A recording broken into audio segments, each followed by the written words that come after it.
who's on his way, and as soon as he arrives, we'll start the hearing.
Mr. King has sent word that we can start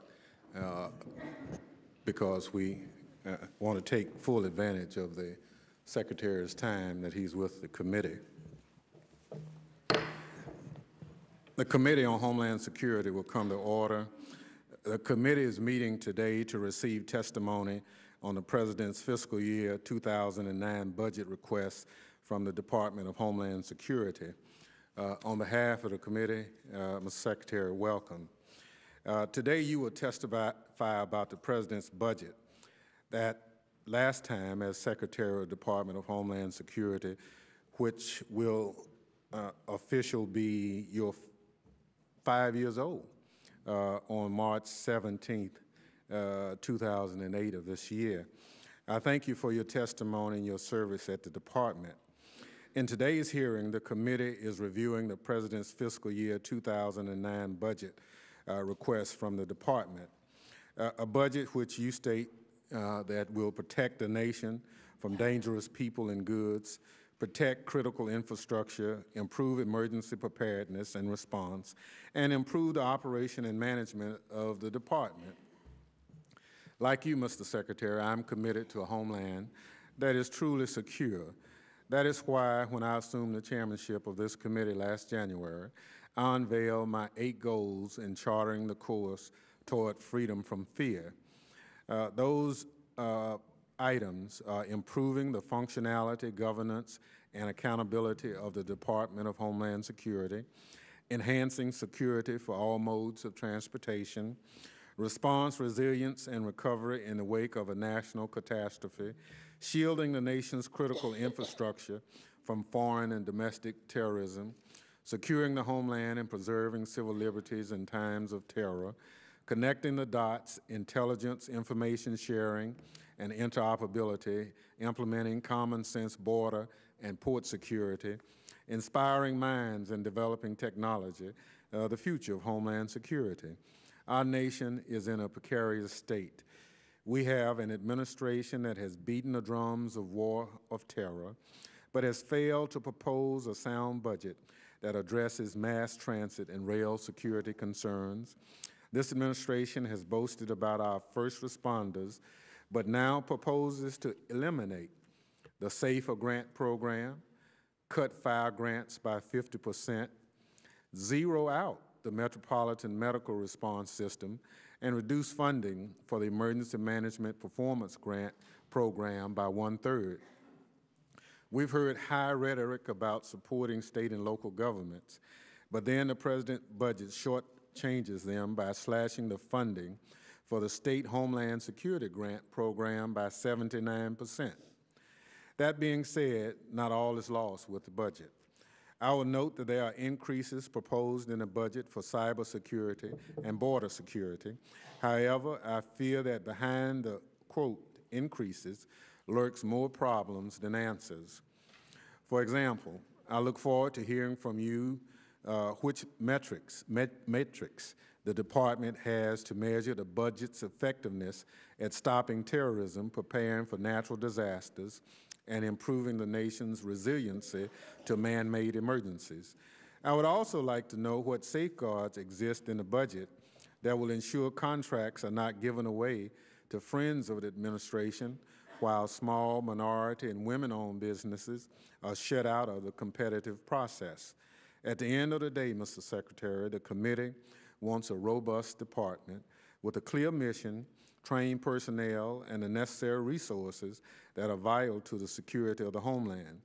The department must complete its obligation to American people by fully implementing H.R. 1, applying the lessons learned from Hurricane Katrina, and ensuring that the department is prepared to undergo its first ever presidential transition. Simply put, the American people deserve a budget and a plan from the President that ensures that the groundwork has been laid for a resilient nation. Mr. Secretary, I look forward to hearing how the budget for the Department of Homeland Security pulls together the talent from our diverse nation to make clear that our American government can provide the American people security, accountability, and most important, freedom from fear. With that, I look forward to your testimony on the Department's fiscal year 2009 budget, priorities, and justification. The Chair now recognizes the ranking member of the full committee, the gentleman from New York, Mr. King, for an opening statement. Thank you, Mr. Chairman. Good morning, Mr. Secretary. It's a pleasure to see you here this morning. And let me at the outset, as you enter the final year of this administration, comment on the fact that during your time as Secretary of Homeland Security, not only did you basically have to put a department together, consolidate so many different departments and agencies, encounter the horror of Katrina, do all of that, and the fact is we have not been attacked during that time. The fact is that any number of attacks have been stopped. The fact is that the coordination between federal, state, and local officials has never been better. The coordination between the Department of Homeland Security and overseas intelligence agencies has never been better. So I think it's really important to put that out there and acknowledge what has been done. Also, on the issue of funding, there's no doubt there were some severe differences in previous years, and you, in effect, inherited a system which was not working very adequately. That was my opinion then, and I really commend you for the fact that you jumped into that, you really took it on, took personal control of it, and just, for instance, 10 days ago, I guess, when you were in New York, and the fact is the mass transit funding has tripled over the last 2 years, gone up 50% in the last year.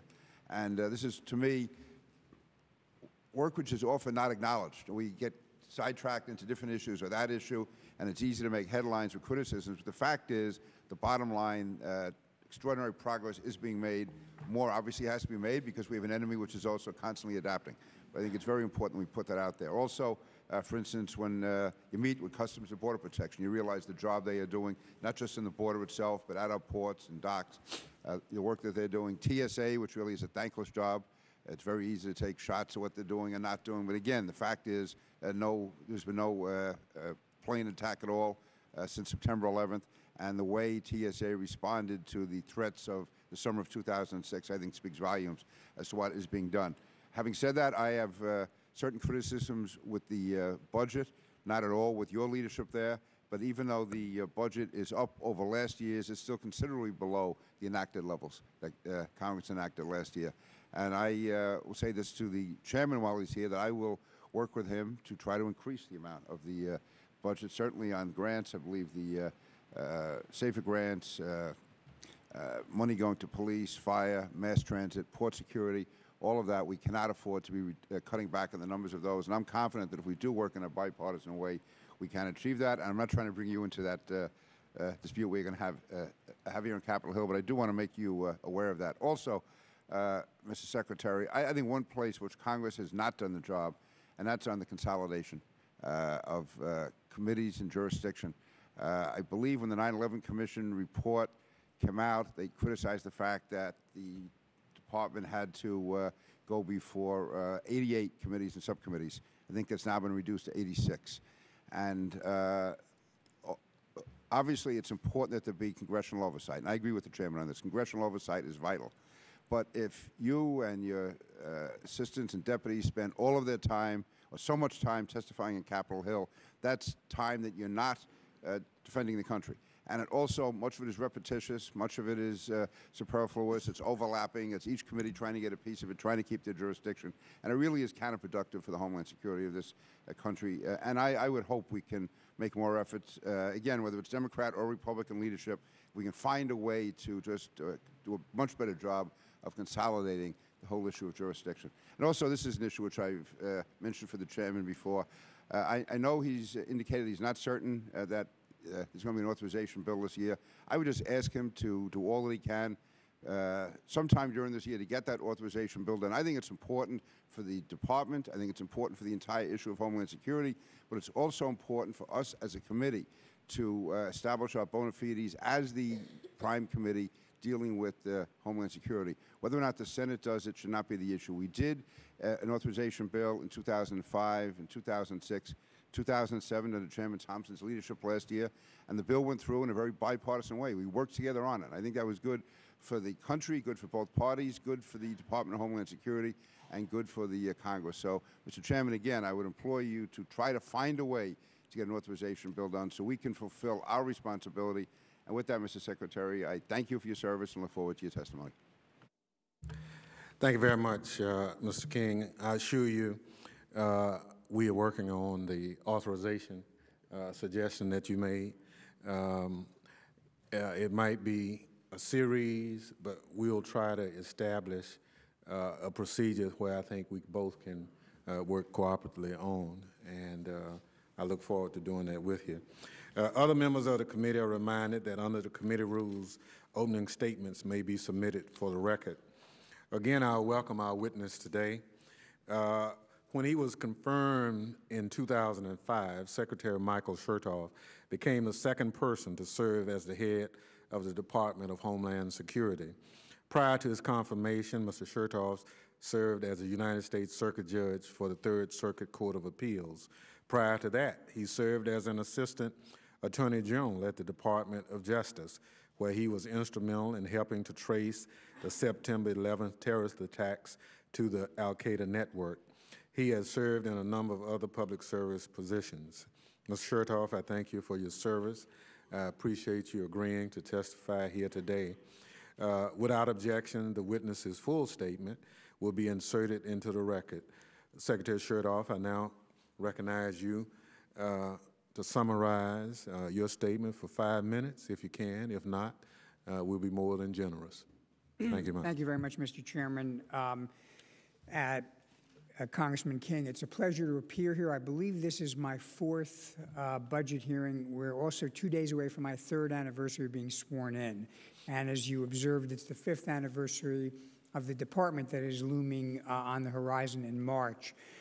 I think we have widespread agreement between members of my department and this committee on the fact that we need a robust, effective Homeland Security Department that deals with all hazards, that does so in a way that is a responsible steward of the public fisc, but also recognizes the need to adapt to new challenges because, as Representative King said, the enemy is not static, it is dynamic, and we have to continue to adapt.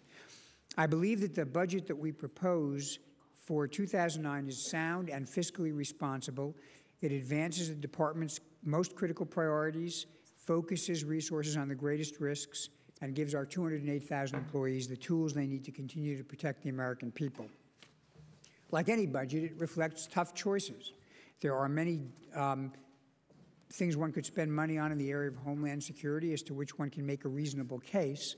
But like everybody else who deals with a budget on the federal level or on the state and local level, the pie is only so large. And whenever you want to enlarge one slice of the pie, you've got to ask what slice you're going to diminish. And I think we've balanced here in a way that maximizes our capacity to contend with the real risks that are out there. In all, we are requesting $50.5 billion in total funding for fiscal year 2009. That reflects a 6.8% increase, about $3.2 billion, over the previous year's enacted budget, that's 2008, without emergency appropriations. And that's a 62% increase since our creation nearly 5 years ago. Let me take a moment to just tell you what the threat picture is now as compared to what it was about a year ago when I testified in connection with the 2008 budget. As I've said repeatedly over the last year, in some respects, the strategic picture with respect to al-Qaeda has indicated that there is some enhanced strategic threat. I'm not suggesting, again, that there's an imminent specific threat, but the strategic picture suggests a somewhat increased capability on the part of al-Qaeda, as has been described in the unclassified NIE and in a lot of public testimony. A good deal of this reflects efforts by al-Qaeda in certain areas of South Asia to be able to plan, recruit, and train, particularly with an eye to training operatives who might function in Europe and in the United States. And I've also previously expressed and reiterate my concern that Europe could be a target as well as a platform for attacks. These predictions have been borne out by the facts over the last year. Last summer, at the beginning of the summer, we saw aborted efforts to carry out attacks in London and in Glasgow. A serious plot in Germany by Islamic Jihad Union was disrupted by the German authorities. In the last month, we've seen major arrests in Spain. And just yesterday, or today, the newspapers reported 3 arrests in Denmark in connection with allegations that extremists were going to kill a cartoonist who was responsible for some controversial cartoons. All of these aborted or disrupted plots indicate the intent and the capability remains. It is a credit to a lot of the progress our allies have made overseas, and I would say that the happy fact that we have not successfully been attacked in this country, it reflects in large part credit to all the agencies that have taken action against terror, both those who've done so overseas and those who've done so domestically. Today, what I'd like to do is highlight just a few of the key elements of the budget across our 5 major goals, which are protecting the nation from dangerous people, protecting it from dangerous goods, protecting our critical infrastructure, boosting our emergency preparedness and response, and strengthening our management and operations. Let's talk about the border. And first, let's talk about the space between the ports of entry. We have, as of the beginning of this month, built a total of about 294 miles of fencing, both pedestrian and vehicle fencing, along our southwestern border. We have about 15,200 Border Patrol agents who are currently sworn on duty. That is, puts us on track to meeting our goal of exceeding 18,000, doubling the number of Border Patrol agents by the end of this year. You'll recall about a year and a half ago, we ended catch and release at the border. We have sustained ending catch and release ever since then. We've seen some positive metrics that indicate success at the border. Apprehensions were down 20% plus in fiscal year 2007. Remittances are down. Information that we have from activities south of the border indicates that there is a decrease in some of the infrastructure that supports smuggling. And I'm also informed that the cost of smuggling has gone up. The price that has to be paid to coyotes has increased. These are not indications that we have solved the problem, but they are indications that we are on the way to solving the problem. And if we continue what we're doing, and this budget does continue that, we will be a long way down the road of living up to our commitment to the American people to secure the border after what has been, frankly, 30 years of not doing so. For fiscal year 2009, we're requesting $3.5 billion. That's a plus-up of about $500 million for the Border Patrol. That additional money will allow us to hire, train, and equip 2,200 new Border Patrol agents in 2009, so that by the end of fiscal year 2009, we will have more than 20,000 Border Patrol agents. We're requesting an additional $775 million to continue our efforts to develop and deploy technology, tactical infrastructure, including fencing at the border, to prevent incursions and to give the Border Patrol the leverage that they need so they can effectively apprehend people who are coming illegally. We recognize as well that the economic draw that brings people across the border has to be tackled at the interior. In fiscal year 2007, ICE broke records with 863 criminal arrests, including 750 indictments and 561 convictions as a result of worksite enforcement operations. 92 of the people who were charged were in the employer's supervisory chain, and 771 were employees.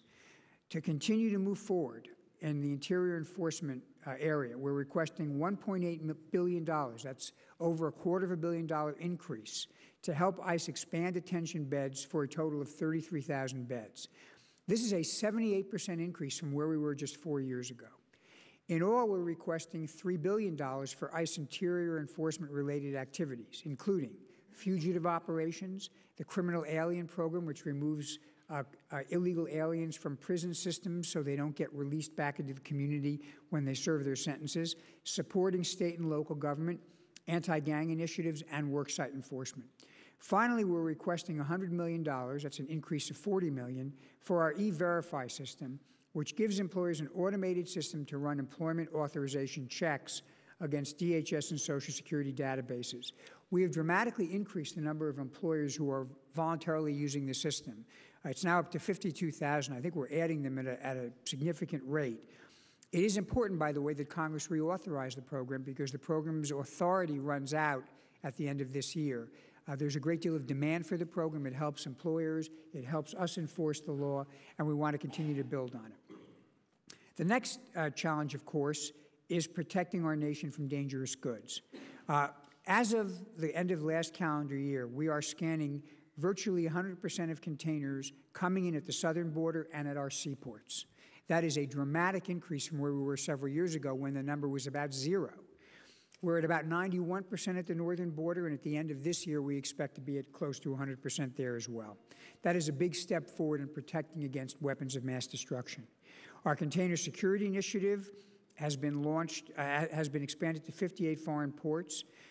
In response to the 9/11 bill, which passed last year, we've begun 100% radiation scanning at 3 pilot ports. That was part of the mandate of Congress. Those ports are Pakistan, Honduras, and Britain, and we have agreements with 4 more countries to move forward with that overseas scanning this year. Finally, our Domestic Nuclear Detection Office, we're requesting $157 million so that we can continue to support the deployment of the radiation portal monitors and to go forward and see what we can do to deploy the next generation. Protecting critical infrastructure. We have released our chemical security final rule. We have completed the National Infrastructure Protection Plan. We have completed the 17 sector-specific plans. We've established an Office of Bombing Prevention to share information about bombing challenges and response techniques with first responders all across the country. And we've added additional layers of security to aviation. Among the things I would highlight, we're requesting $1.3 billion. That's an increase of over $350 million for department-wide efforts to counter improvised explosive device threats. This includes more than $1 billion for TSA explosive detection technology, $50 million for science and technology development, $30 million for training transportation security officers, and $9 million for the Office of Bombing Prevention. We are requesting an increase of $15 million for a total of $45 million for behavior detection officers who are trained to look at behavior as a way of identifying people who are potentially threats to our aircraft. We're requesting $30 million, an increase of $10 million for our 10 Viper teams, which are visible intermodal protection and response teams. These are teams with dogs that we put into our mass transit facilities, into our airports on the ground, both on a random basis and a surge basis to increase the visible protection of our mass transit systems. And finally, as you noted, Mr. Chairman, we're requesting an $83 million increase to a total of $293 million to further deploy our Einstein system against cyber threats and intrusions, and as part of a national cybersecurity initiative, which we are in the process of rolling out. Let me touch briefly on 2 other critical elements. First, building an effective emergency response system. We have continued to implement what we learned from Hurricanes Katrina and Rita. We released our national response framework earlier this year. It was widely applauded by those in the emergency management community and in the law enforcement community. And frankly, the leaders of these groups stood behind me when we unveiled the national response framework. We have strengthened and professionalized FEMA leadership and capabilities, and we're requesting $164.5 million. That's a $64 million increase for FEMA Vision initiatives, which, among other things, converts what used to be temporary workers into permanent workers, so that we have a cadre of trained and experienced disaster management officials who can go out into the field and actually work when we have emergencies and we can build temporary workers around them so that we really have people who know what they're doing when we have a crisis. That is something that was a very clear lesson from Hurricane Katrina. I might say that if I look at the responses that we had to the wildfires, tornadoes, and floods of last year, I think almost uniformly we got praise for FEMA's much more efficient, rapid, and customer-friendly response to these disasters. With respect to grants, we are requesting the levels we requested last year in all of the major categories. I understand Congress almost invariably enacts more money in grants, and I'm quite sure we'll have an opportunity to discuss this.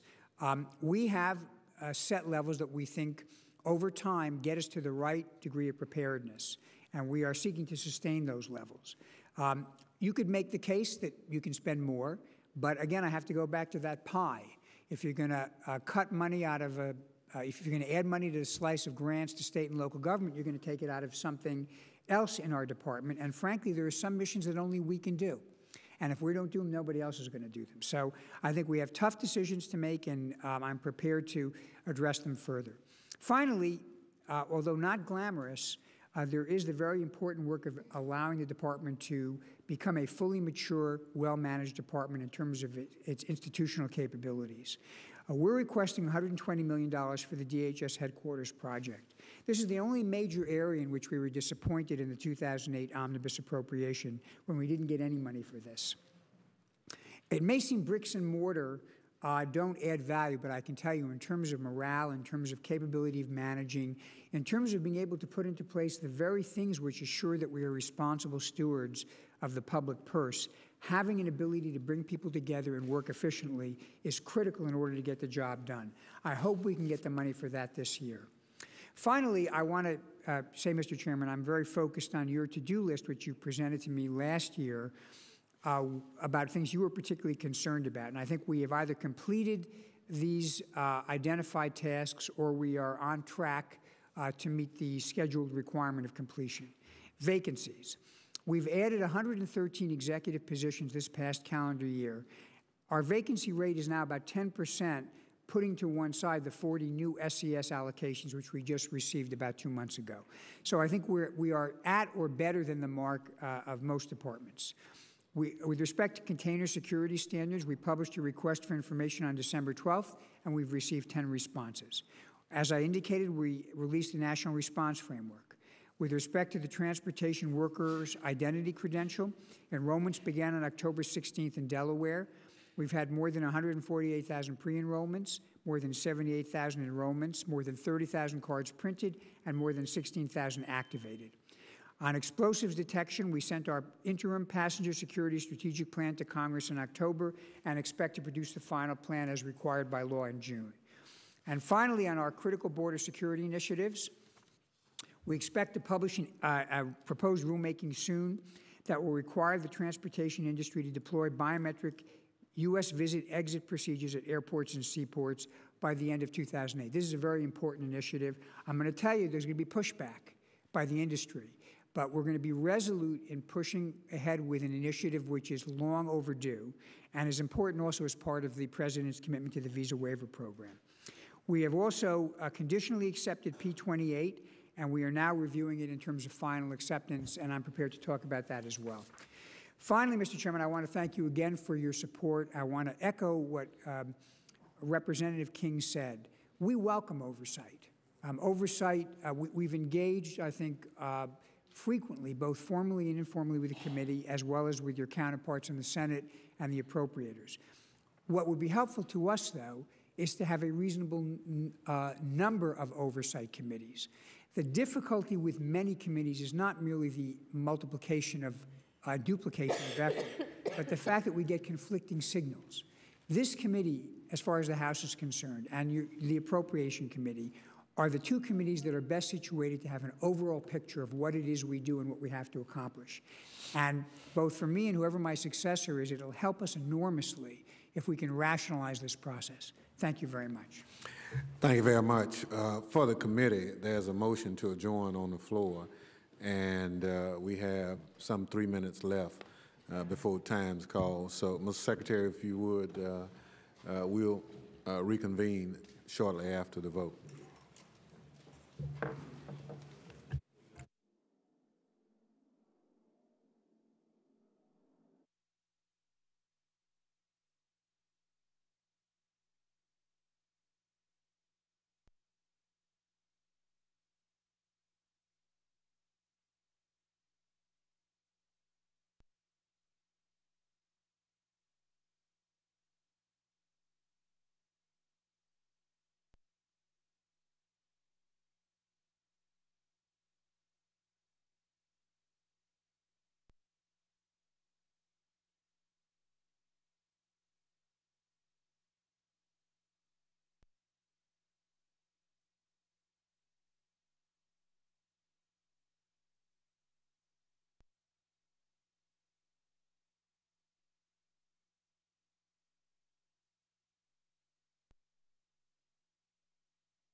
We'd like to call the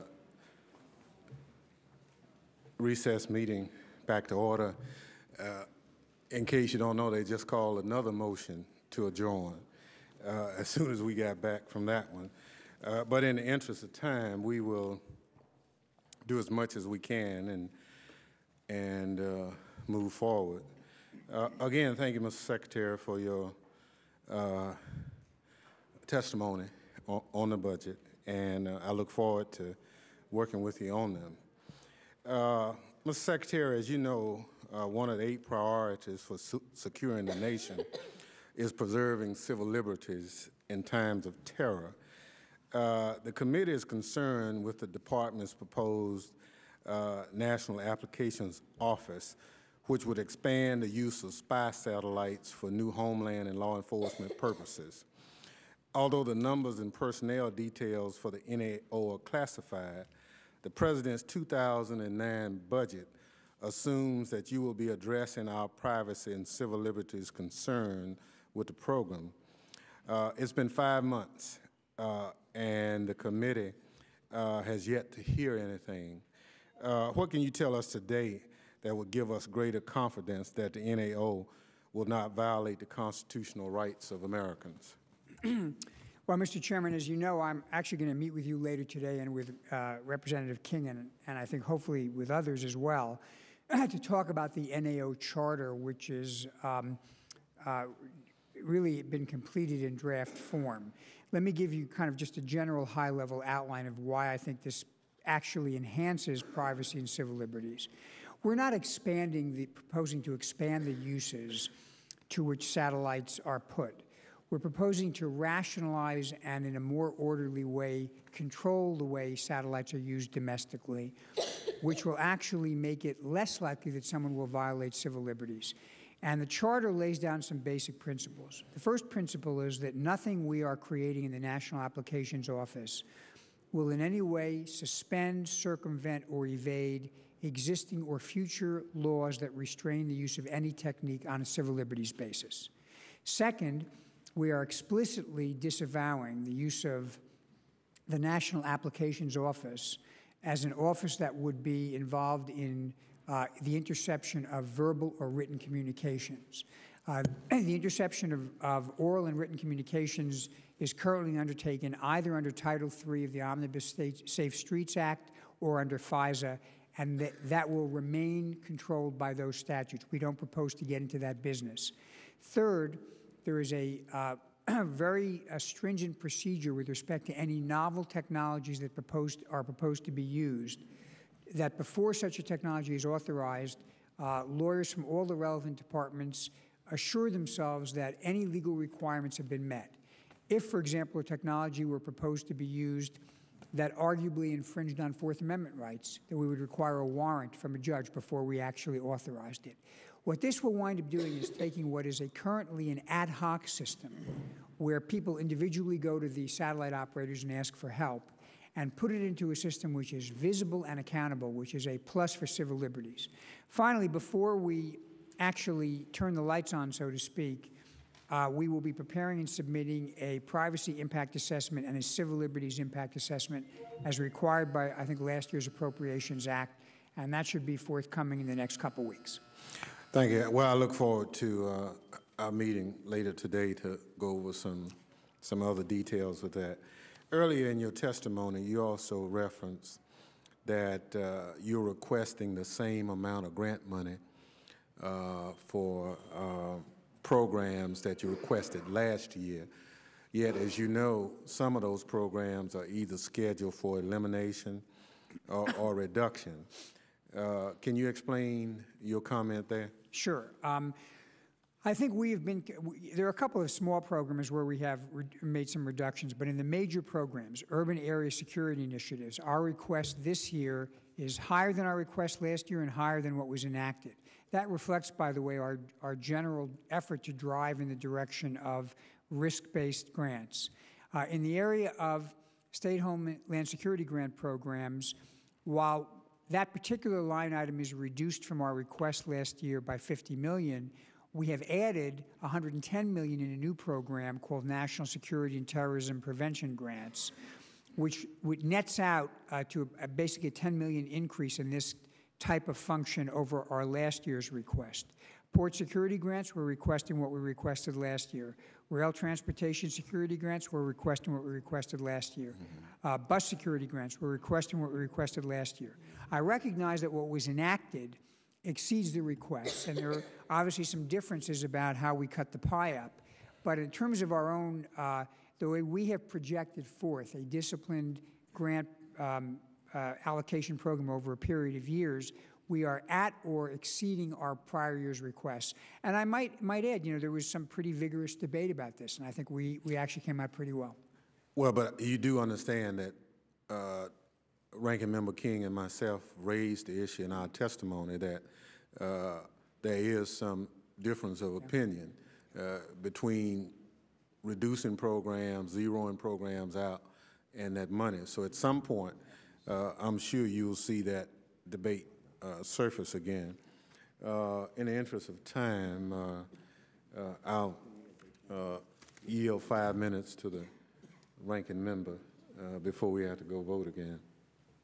Mr. King. Mr. Chairman, for once I'm ahead of you. I just voted, so I got the best year, at least once in the last year. Well, at least you knew what was going on. I didn't. Thank you, Mr. Chairman. Mr. Secretary, you may have covered this in the questioning with Chairman Thompson, but could you update us on the status of the fence along the border and what the projections are? We have about 294 miles of physical pedestrian and vehicle barriers. We have the money that we need this fiscal year to keep on track to get 670 miles done, which will basically take us to barriers from the Pacific Ocean to the New Mexico-Texas border, not 100%, but close to it, except in those areas where there's a natural barrier like mountains and things of that sort.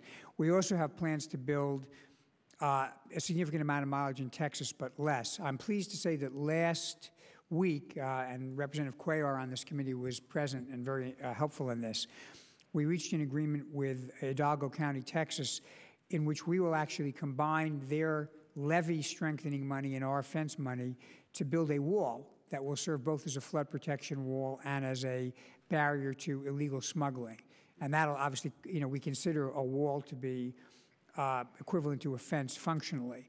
So we are on track to doing this, and assuming we get money in the 09 budget, we anticipate completing this. I should say there's been a tremendous amount of litigation. We're spending, unfortunately, a lot of time in court trying to get this stuff done. Most people are cooperative. There are some who take the attitude they don't want to have fence built on their property. The difficulty is if you own property at the border and that property is a byway for smuggling of drugs and people, we've got to get control over that. And much as I respect people's property rights, unfortunately, the consequence of letting drugs and people come through an unrestricted border are felt in the streets of New York and Washington and Chicago, and I got to stop them. I'm going to yield to Mr. Smith for one question. Okay. Thanks, gentleman from New York, for yielding. Secretary Chertoff, I have several questions I'll submit to you in writing, but one question on the subject at hand is this. Congress specifically said that the administration should provide the double fencing, and yet you all are only, to my knowledge, building 31 miles of double fencing. Why not do what Congress has said? Actually, I think last year in the appropriation there was language put in that gives us flexibility. So I think we're in compliance with the current law. How many miles of double fencing do you intend to build? I can't tell you that because I think it's going to depend upon the Border Patrol's assessment of where they think it would be helpful. We're going to try to build a single fence first because it's more important to block the vehicles. What we've seen in San Diego, that double fencing works the best. I hope you'll do that. Let me yield back. Can I just say, Representative Smith, let me tell you, though, it's not a panacea. I'll give you an example from the last couple of weeks. Someone took a wire and ran it between the two fences. And when we discovered the wire, we realized it was configured in a way so that if it was pulled, it would take off the head of a Border Patrol agent riding in an open car. I must tell you, and I rely on the Border Patrol for this, that double fencing is not a magic bullet. It works well in some areas. In some areas, it actually doesn't work well. Okay. I hope you'll build as much of it wherever it works, and I thank the gentleman from New York for yielding. Thank you, gentleman from Texas. Reclaiming my time. Mr. Secretary, one of the reasons we're going back and forth is because there's procedural votes on the whole issue of FISA, which I know you have some intimate knowledge of. I know last year in New York with the JFK plot, my understanding, without going into all the details, there were conversations between people in the U.S. and people in Trinidad and Guyana. So this does hit home, this issue. Do you have anything you want to say at today's hearing about the importance of FISA and the renewal of it and the Protect America Act? Yes, I think this is, without getting into a specific case that's in court, I think over my years both at the Justice Department and here, FISA has been maybe the #1 tool, the ability to intercept international conversations. This is the radar that we have for the 21st century to detect attacks before they happen. I think the Senate passed a good bill, as the President said. I think it's important that we get this thing enacted so that there's no uncertainty about our authorities to go forward. I yield back. Thank you, Mr. Secretary. Thank you very much. We now yield 5 minutes to the gentlelady from California, Ms. Harmon. Thank you, Mr. Chairman. Welcome, Mr. Secretary, and thank you for your many courtesies to me and my constituents over your 3 years in your impossible job. We appreciate your visits to California. We appreciate your visits to the ports of LA and Long Beach and your focus on one of the most at-risk parts of our country. I do want to thank you. I want to associate myself with the comments of Ranking Member King about congressional jurisdiction. It's enormously frustrating. I think that you're right that this committee on this, in the House, is the committee that should have most of the jurisdiction, and it should be easier for us and easier for you than it is. I hope that in the next Congress we'll move on and recognize that if Congress is going to do oversight properly, we need to streamline the way we operate. That was, after all, one of the recommendations of 9/11. Will the gentlelady yield? I'd be happy to yield. Just in the interest of time, Mr. Secretary, we'll kind of rotate the members going and vote, and so we can kind of keep the questioning going. I yield back. Thank you, Mr. Chairman. Secondly, I just listened to this conversation about FISA. As one who knows that program intimately and thinks it is very important, I would point out to everyone that FISA is not expiring this week. If anything expires, it would be, in my view, a set of ill-advised amendments to FISA that the House and Senate passed in August. FISA is a very important statute. It's been on the books for 3 decades. I think it works well, and I'm certainly hopeful that if it needs amending, we do it on a bipartisan, bicameral basis and do continue to track the activities of foreign terrorists. I want to ask you a couple of, let me make one other comment about things you're doing. I know that you are concerned about radiological threats. You and I have had this conversation offline, and I think you've had it with other members of the committee. I want to encourage you to continue to work on that. I think the dirty bomb that may be in our future may be one that can be put together inside our borders and may not have to come in a container or on a general aviation airplane or through the southern or northern border. Do you agree with that? I do agree with that, yes. And so I encourage you to keep working on it. This member will cooperate with you in every way possible. And if you can get increased protection for radiological sources done just through activities of your department without the need for legislation, Godspeed. We are doing that. Okay, my question is really about borders. No one has missed it, that this budget is front-loaded in terms of border protection, and other priorities are funded less in order to enhance border protection. 2 questions. Number one, what about the northern border? It seems to me most of the focus is on the southern border. I remember very well that the fellow who was going to blow up my airport, Los Angeles International Airport, was apprehended at the northern border. And second of all, what about the borders on our east and west? And I'm specifically talking about ports. The Port Security Act, the Safe Port Act that was passed on a bipartisan basis out of this committee. I was one of its original authors. provided or authorized $400 million a year for layered port security. I know that's a concept you support, but yet that's cut in half in order to fund these initiatives at the southern border. So I have a minute left, but my question is about why not more focus on the north, and aren't you doing something counterproductive by cutting port security money when that's another border that obviously needs protection? Well, let me say, first of all, we are focused on the northern border. The traffic between the ports of entry in the northern border has typically been about 2% of the total, 98% through the southern border.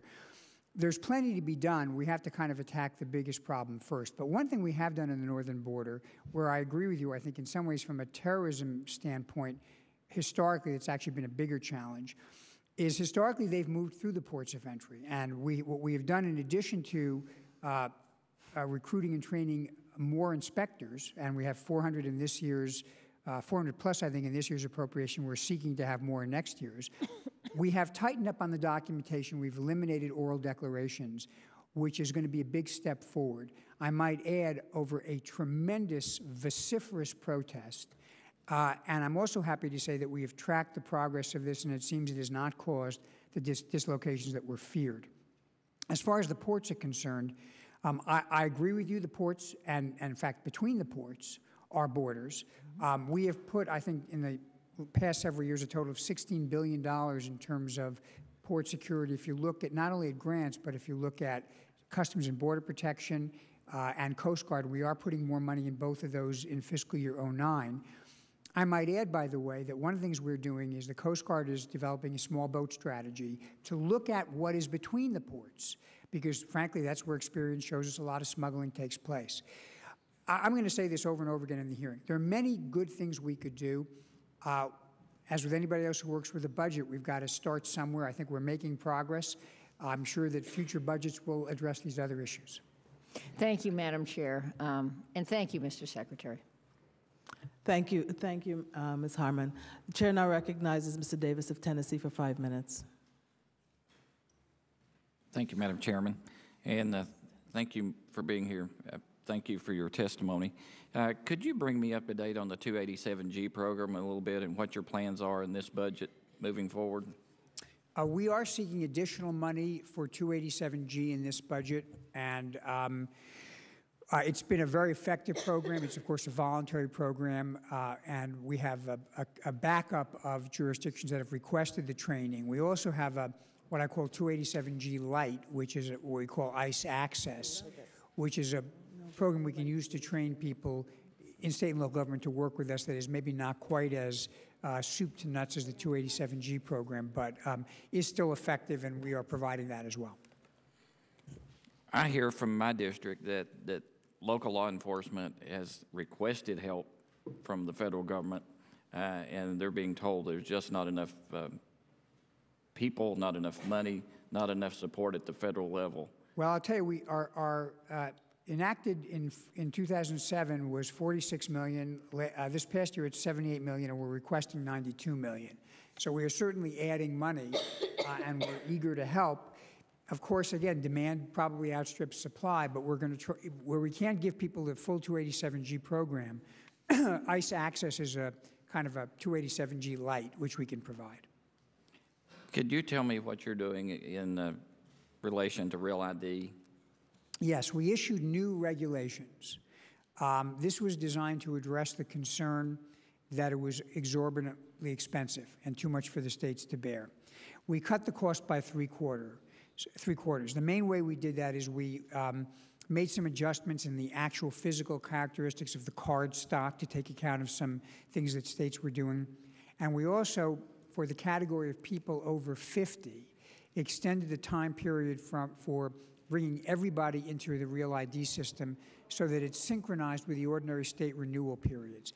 This has cut the cost to about $8 a license.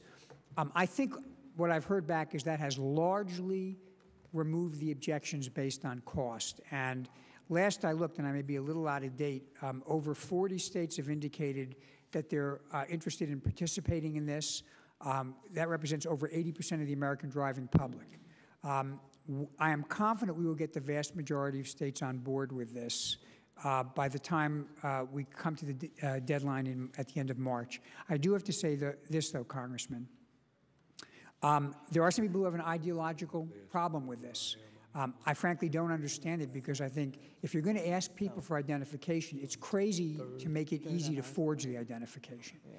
At the end of the day, though, the mandate of Congress and the law is clear.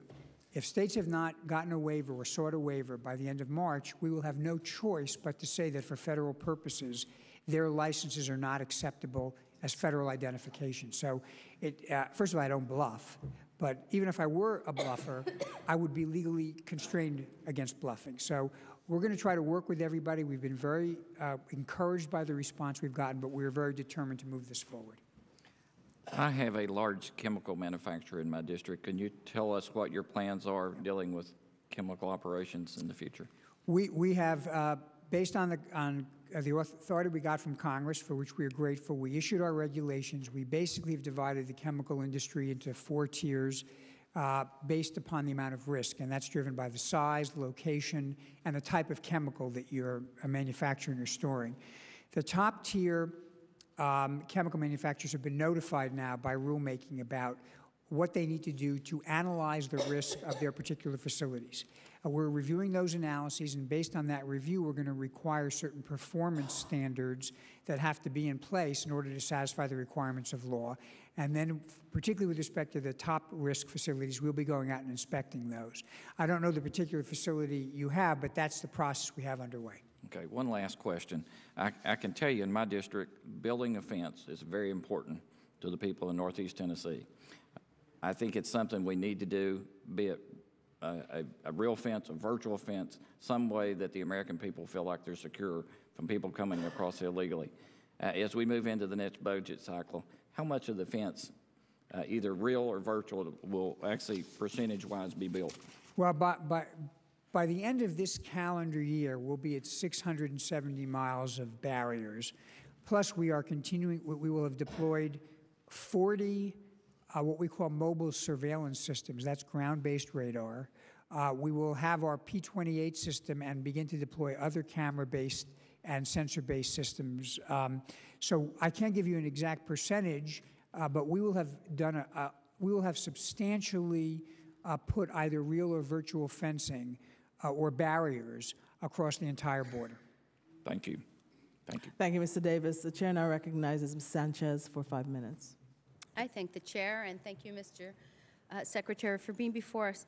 Mr. Secretary, in the corporate world, the rule of thumb is when you do a merger that you wait about 5 years to have the whole shakeout and the corporate culture and everything going on. So my question to you is, the department will soon be 5 years old. Where on the curve do you think you are as far as trying to get a morale up, get a cohesive culture going? Where do you think you are at this point?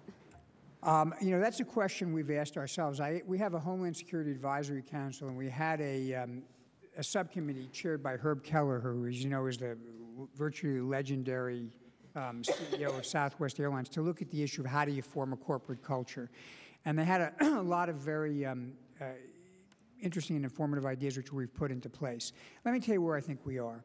Our capability to plan and execute jointly now is light years ahead of where it was when I came on board.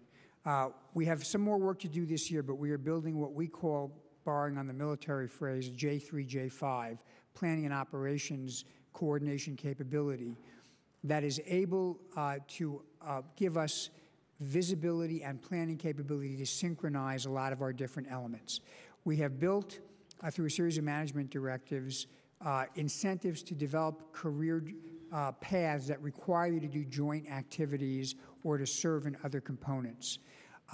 So that I think in terms of our building basic institutions that will promote jointness, and here we've borrowed a lot, frankly, from DOD, as well as the discipline of civilian planning, we've made very substantial strides forward. I would say there are two, you know, other than the normal maturation process, there are two potential obstacles to completing this process. One is we've got to get facilities.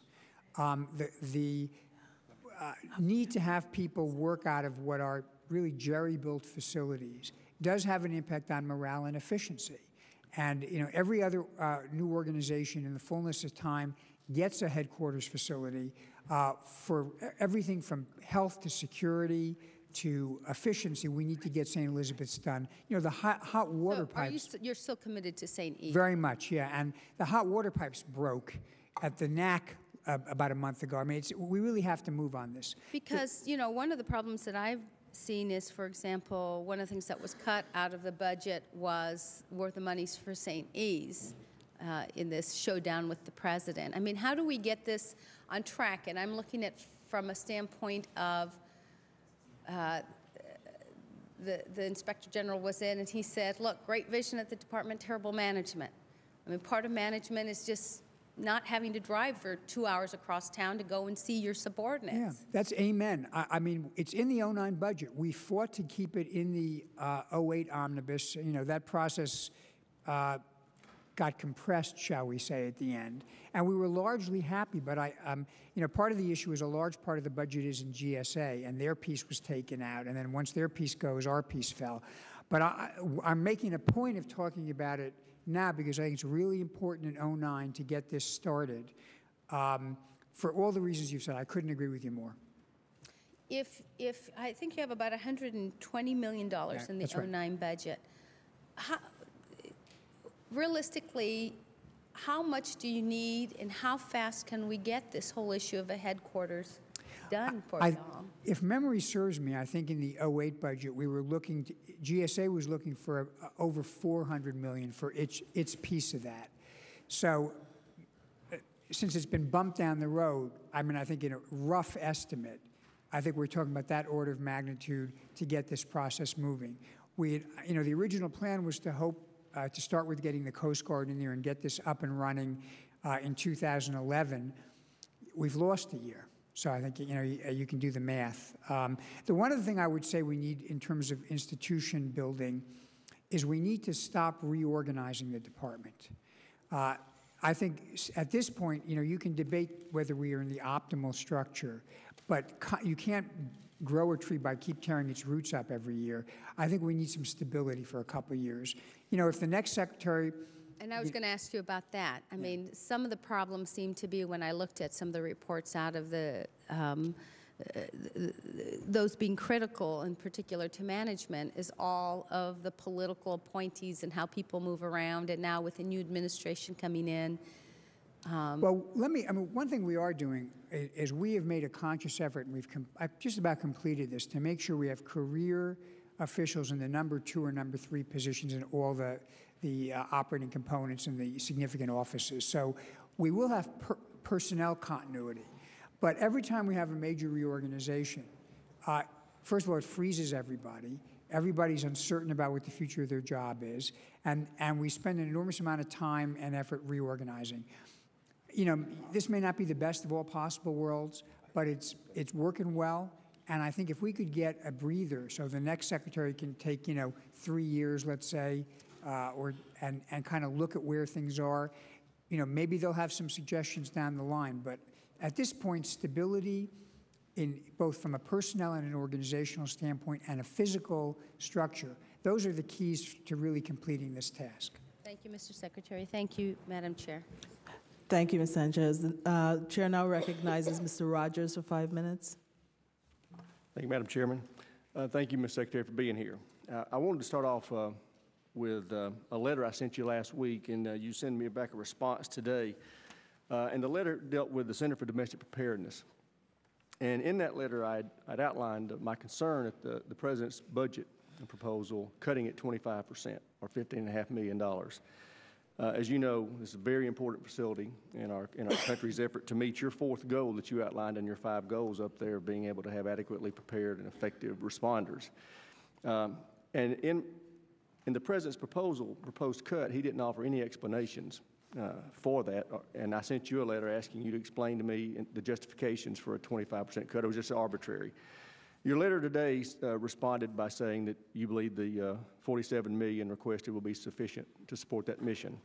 That's not an explanation, and while I don't expect you to have those at your fingertips, I would ask that you respond to me in a more detailed way as to why $47 million will meet the mission that 62 million has been providing. And the 9/11 Commission legislation that we passed, the 9/11 Commission Recommendation Act that the President signed into law, authorized that institution, that facility be increased in funding for the next 4 years by 3%. So I would like to know the explanation for how you can do that. And Madam Chairman, if you don't mind, I'd like to submit this letter for the record. Without objection. Thank you, ma'am. And next, I want to talk about agriculture. As you know, agriculture is very important in my state. And the Homeland Security Department set up the Office of Health Affairs in '07. And within that department, you have the Office of Food, Agriculture, and Veterinary Defense, charged with enforcing Presidential Directive 9, which protects food and agriculture. But that office has been level funded again this year at $727,000, 5 FTEs. Chairman Carney and I held a hearing in Pennsylvania on the need for this office to develop more full policy as to how to interact with state and local jurisdictions in the event of an agricultural food attack. And we're grossly understaffed, and I brought that to your attention in an earlier hearing, and you agreed. Is there going to be the money to remedy this within your department's budget this year?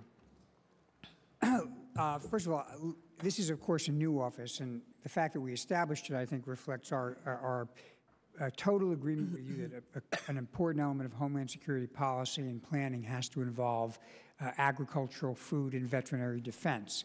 So let me make just a couple of observations. First, obviously, a lot of the actual expertise resides in the Department of Agriculture. So we really rely on the Department of Agriculture to give us a lot of support, and we're not looking to supplant them. We're looking to make sure that food and agricultural concerns are integrated with the rest of what we do.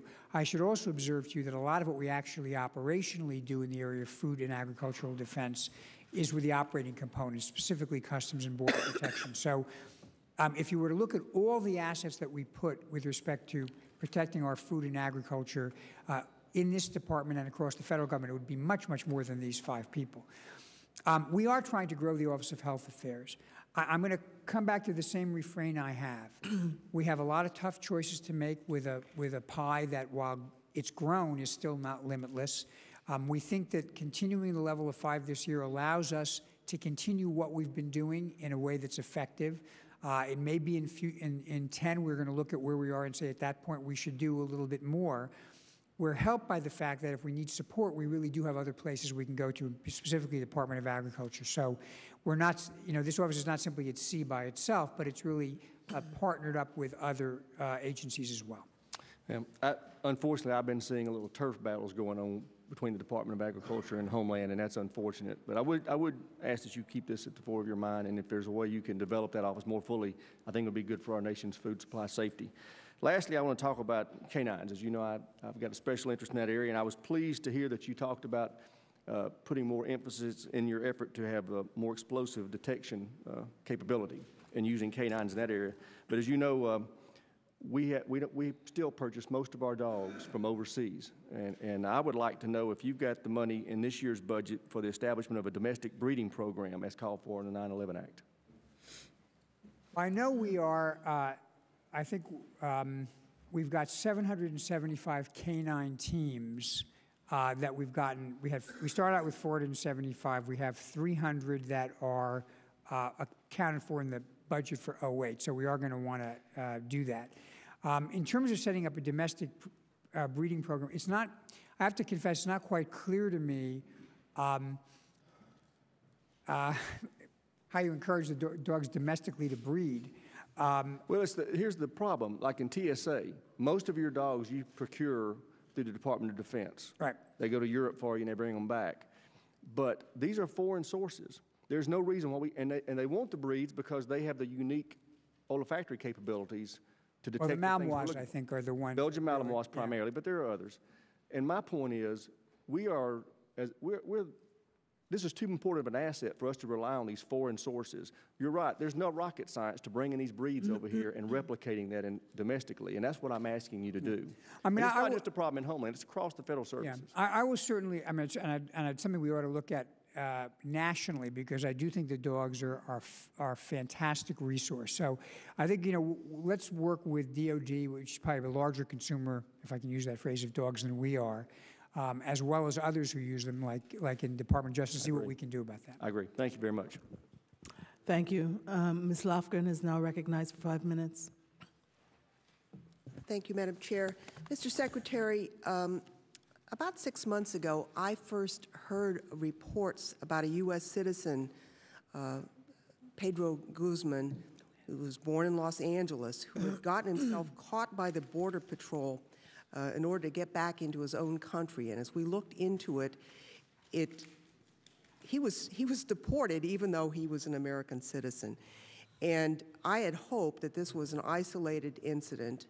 I sent you a letter outlining a series of questions really that deal with individuals, what safeguards we have in place, especially for individuals who may be mentally impaired. In the case of Mr. Guzman, he was mentally retarded, and he was simply dumped in Tijuana.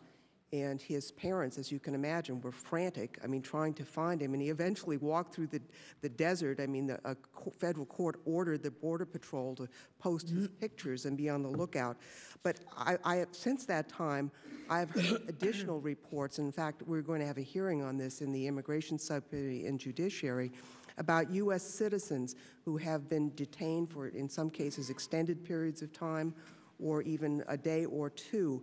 And I am concerned in this budget about what kind of training effort we are making in ICE. The General Accountability Office issued a report in October of last year basically indicating that the ICE agents didn't know the law and there was no systematic way in place to keep them trained and up to date on the law. So I'm wondering, can you tell us what efforts we're going to make in this budget for training for ICE in particular? Well, I do know that training on legal requirements and legal restraints is an important part of what we do with our ICE agents, and I know that they get trained, for example, in the fairly complicated rules that apply about when you can arrest somebody and things of that sort. The issue of, my presumption is they generally rely in the first instance on somebody saying, I'm an American citizen, and then obviously there may be a need to verify that fact. I don't know the fact of the specific case offhand. Obviously, we don't want to deport American citizens. I can't tell you that if someone is incapable of telling us they're a citizen, I could... Well, I don't want to... Yeah. I'd like to send you this letter again, because the letter I got back from one of your assistants never answered any of the questions. We'll answer it. And in this case, it was L.A. County, and they actually had... This kid had been in trouble many times. Because of his disability, was arrested for trespassing. Yeah. And they had him in their records, but ICE never even checked the records. So, and it's not an isolated case. So I'm interested in the protocols because it's just absurd that, and furthermore, an ICE spokesperson was recently quoted as saying it's the American citizen who has the burden of proof on proving that they're an American. Well, that's not the state of the law, and I'll bet you that very few of us here today, unless I happen to have my passport in my purse, but most of us could not prove up our American citizenship on the street. So this is a serious problem. I'd like to ask another question about ICE, and that has to do with the rapid expansion of detention beds, and what kind of effort and budget is being proposed for the medical care of people in custody. We now have, in some cases, individuals who are in custody for many months as their cases are straightened out in some cases. We had a hearing last fall outlining some instances where people in custody died for lack of adequate medical care. And one of the concerns I had at the time was a system that never works. I've seen this in local detention centers where you have to, the physician on site cannot provide the care he or she thinks is medically advisable without authorization from some bureaucrat in Washington. Has that policy been changed? Well, let me say that we generally, a lot of our facilities are contract facilities. So we contract, and we do that obviously because there's an up and down in terms of the need in particular locations.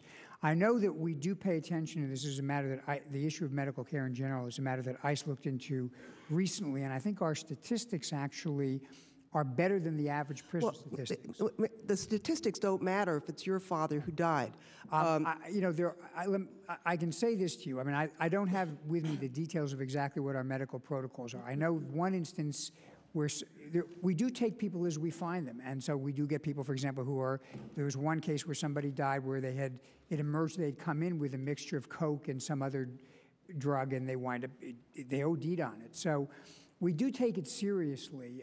If you want specifics about approvals, I can get. I would like specifics because the cases that we got were both ICE-run facilities and also contract facilities. Yeah. And frankly, the sheriffs are complaining because the level of medical care is so far deficient compared to the care that they give to county inmates. As a matter of fact, we had one sheriff from Pennsylvania who was just outraged by, inmates that were not even, I mean, we don't need a Cadillac of medical care, but certainly the Ford that he was giving county inmates was being denied to the ICE detainees. Well, I'll have them. Would you get back to me on that? I will. Thank you. Thank you. The chair now recognizes Mr. Reichert for 5 minutes. Thank you, Madam Chair. Mr. Secretary, good to see you again. Thank you for being here. I first want to comment on one of your statements right at the end right before we went to vote. You mentioned the number of committees that you had to report to, and I think it was a year or maybe a year and a half or more ago where we had this discussion, and I think that when I asked you the question as to how many committees that you might be reporting to, the answer then I think was 88 subcommittees and full committees, and I agree with you that Homeland Security and Approps might be the two most important committees that you report to. So I think Congress has some responsibility in helping you manage your department by reducing their meddling. I'm really interested in a couple of things, as you know, working together, coming from my previous background as a sheriff and interoperability communications. So with the 2010 Olympics coming to Vancouver, I know that you have a plan to create a multi-agency coordination center near the Canadian border. Can you give me some information as to the status of that plan? Actually, Congressman, on that I think I'll have to get back to you because I don't have a lot of specific detail. We do recognize and we plan in advance for events of this kind, recognizing that there's going to be a lot of cross-border traffic, but I will get you the specifics in writing. Thank you. The issue associated with that is the ability to communicate with the Canadians especially, and while we know here at home we have that problem too internally, but there does seem to be a spectrum issue between Canada and the U.S. We know that as sheriffs working up in Washington State, but there seems to be more of an issue of mutual aid and cooperation. Have you heard anything about the attempts in getting Canadians to work with us in developing the communication systems that will be in use by 2010? I know we have, I don't know if this is particular to Washington, I know we have integrated border enforcement teams, and we've been trying to work with the Canadians to make sure that we can have interoperability, where we have Canadians and Americans working jointly on law enforcement. The issue is probably not going to be technological. There now exist internet-based and non-internet-based gateway solutions that allow people to talk on different frequencies. The issue will be and I think this is something we want to address in a joint fashion, to have governance and protocol arrangements so that we can have a common sheet of music, so to speak, off of which to sing come 2010. Thank you. And then also connected with the northern border, just looking at the budget, we noticed that there are additional 440 Border Patrol agents that will be assigned to the northern border, and also some other initiatives of $4 million to construct checkpoints in New York, which I know Mr. King appreciates greatly. But what other things are you doing, really? I know that you're concerned about illegal immigration across the northern border. We have been focused, I think, in the past few years on the southern border pretty heavily. What new? We are obviously as I said, that one critical fact is that up until now, the vast majority of traffic between the ports of entry has come through the south rather than the north, and that has informed a lot of our priorities. Plus, of course, we have a very good working relationship with our Canadian counterparts. We are looking to have 1,500 Border Patrol in place if we get our 09 budget for just the northern border. I believe we're completing our 5th Air Wing this fiscal year. We are going to have 6 unmanned aerial systems in place by the end of this fiscal year, projected. We have 3 currently. We're getting a 4th, and when we get the 4th, we're going to put another unmanned aerial system up in the north. A lot of what we're doing on the north is much more technology-based and intelligence-based because of the nature of the flow of traffic, the nature of our relationship with the Canadians, and the nature of the landscape up there. But we are attentive to it. Thank you. And I have time for one last question. We did have a hearing here a number of months ago of Boeing employees and some Border Patrol representatives on SBInet and P-28. And I know you touched on it briefly in your opening statements, but said you could comment further on it. Can you give us really the status of where that project I'd love to. Let me first dispel what is sometimes a misconception. SBInet includes P-28, but is not limited to P-28. SBInet is the complete laydown of use of technology at the border. And if I've made one point over the last 3 years, it ought to be that the exact mix of high-tech and low-tech depends on exactly what you're dealing with at the border. So that, for example, even as we are working on P-28, which I'll come to in a moment, we are looking to, I think, a tenfold increase on the ground-based, vehicle-based radar, the mobile surveillance systems, from about 4 to 40 this year, which are going to be deployed across various parts of the southwest border. As I said, we've acquired a 3rd unmanned aerial system. I think a 4th is due to come online in the very near future, if not already. And all of these are part of our SBInet program. P-28 is a particular concept of integration of radar, integrated cameras, and a common operating picture that can cover a broader range of border than is true with ground-based radar. Ground-based radar basically gives you about 6 miles each way. P-28 gives you 28 miles. But again, it doesn't work in every type of terrain. We tried it in a very challenging part of the terrain. I've been down to look at it myself last week.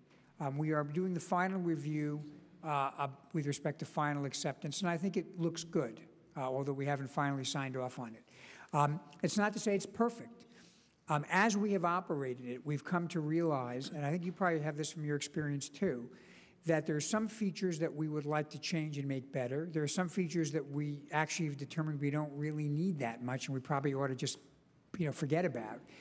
And that's spiral development. So what we expect to do is move to the next stage of this, which will be pushing the areas that the operators think we ought to enhance, discarding those things the operators think are probably not ultimately a real value add, and then, although I don't expect we're going to have a cookie cutter of this across the border, there are other parts of the border we will expect to be using it in, including parts of the northern border, again, depending on the landscape. Thank you, Madam Chair. Thank you. I now recognize myself for 5 minutes. And thank you, Mr. Secretary. And the department has made some progress over the last year, and I really commend you for the progress you've made in some of the areas that you outlined. But we're still so far away from where we need to be to really assure the people of this country for their safety and their security. And I think it's unfortunate, but because of tax cuts for some of our wealthiest Americans, this department and others are being squeezed into a budget that does not really meet our nation's needs. As you can well imagine, my first question is going to go to health care. So I'm very pleased with the increase of funding that is proposed for the Office of Health Affairs, and also with the progress that has been made under Dr. Runge.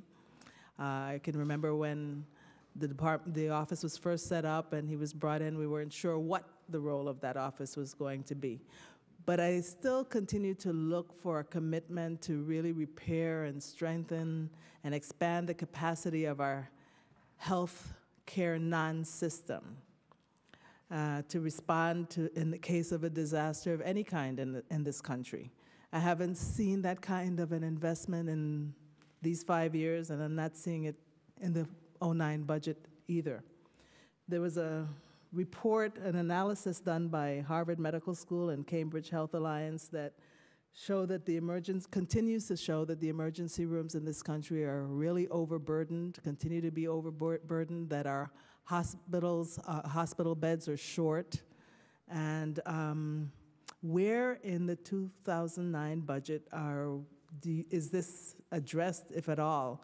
And I don't see any increases in the health budget to make up for it not being there, because we have a 7% cut to CDC, 14+% cut to HRSA, and in your budget, MMRS is eliminated, and SAFER, which also has relevance to this, is also eliminated.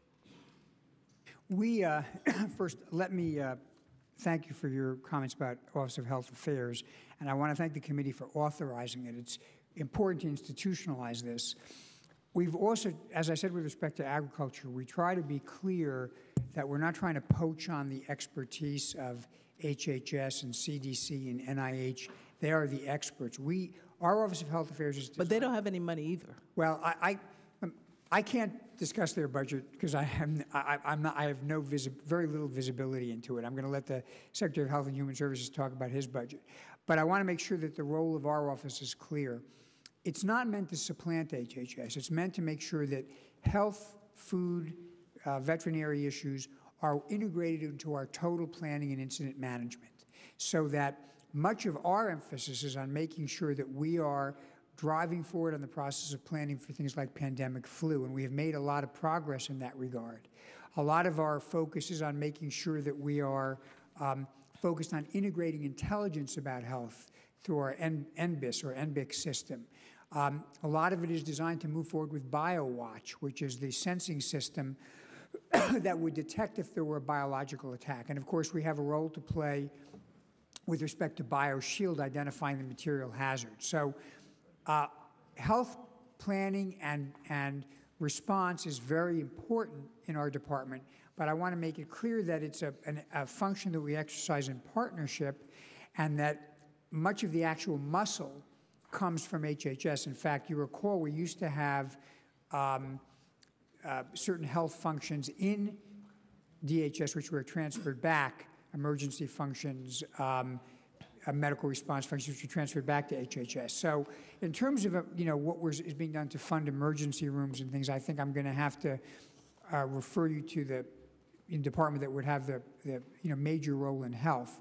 We are encouraging, however, public health officials at a state and local level to get involved in planning, because whatever your resources are, if you don't plan properly and you don't integrate the planning, it's not, the resources are not going to be particularly effective. I wanted to try to get in another question. As I look at the 2009 budget, it seems to start out from a position that the department has made pretty much all of the investment needed in training, equipping, and exercising first responders, in that there's not a lot of investment there's no increase. Some programs are cut.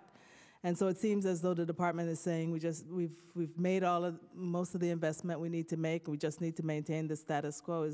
Is that your position? And if not, where in the budget are we seeing the help that our first responders still need? Well, let me again say, if and I recognize this is probably going to be a refrain.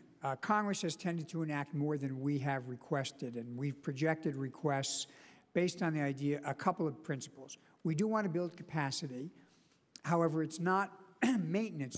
It's not meant to be that the federal government's going to pay for routine activities. We're going to try to build capabilities, equipment, and training, so that one should expect to see a cumulative benefit. You wouldn't expect to have to buy the same equipment every year. We have, with respect to assistance to firefighter grants, the fire grants, we've kept the same request we did last year. On emergency management performance grants, we kept the same request we did last year. You may remember in past budgets, requests actually declined. So I think we're comfortable with our requested levels, getting us on a disciplined path to doing what we need to do.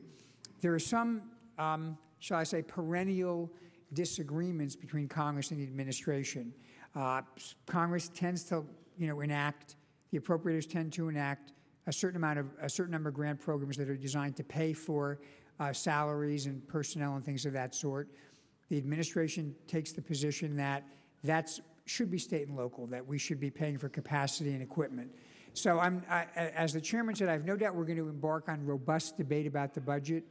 But I think if you look at what we've done compared to our request last year, we're consistent in what we think is an appropriate, not an exorbitant, but an appropriate level of funding. Thank you. Chair now recognizes Mr. Dent for 5 minutes. Thank you, Madam Chairman. Good afternoon, Mr. Secretary. Quick question. You mentioned in your written testimony that there were 670 miles of fence to be constructed by the end of 2008. I think you said 370 miles were pedestrian fencing and 300 miles of vehicular fencing. How much of that is double-layered fencing? I don't know. I think Congressman Smith came up with the number 31, which I have no reason to disagree with. As I said, we build double-layer fencing when double-layer fencing makes sense in the judgment of the Border Patrol based on the particular topography. I'll give you a great example. On the Rio Grande, we probably wouldn't build a lot of double-layer fence. It wouldn't make a lot of sense. In some of the double-layer, I said this earlier, in some of the double-layer fence in San Diego, we discovered that somebody had strung wire across, and when we analyzed the wire, we recognized if you pulled it, it would be raised to the level it would chop the head off of an agent if the agent was riding in an open vehicle or an ATV. So I say this because the idea that double-layer fencing is somehow the holy grail of security is just contrary to what the Border Patrol tells me. In some places it works, in some places it doesn't work, and so I'm just guided by their views. Okay, and to change the subject, I know that CBP has been suffering from a number of budgetary issues. I've also had the occasion to visit the border down at Laredo, and I noticed that there was a shortfall of aircraft for the Border Patrol. This budget request of 09, I think, requests an additional 2 or 3 aircraft, and in my view, that's insufficient to meet the need along our borders. I do have a bill that would allow DHS to enter into a memorandum of understanding with the Department of Defense to utilize the Civil Air Patrol assets to supplement these various functions of the Department of Homeland Security. That would include border security, interdiction of traffickers, and search and rescue operations. Do you think incorporating the Civil Air Patrol, these Civil Air Patrol assets into the DHS mission would be helpful? I think it would depend on what their capabilities are and what the mission was. I would not put civilians in a role of being involved in apprehending or interacting. No, we're not asking with illegals.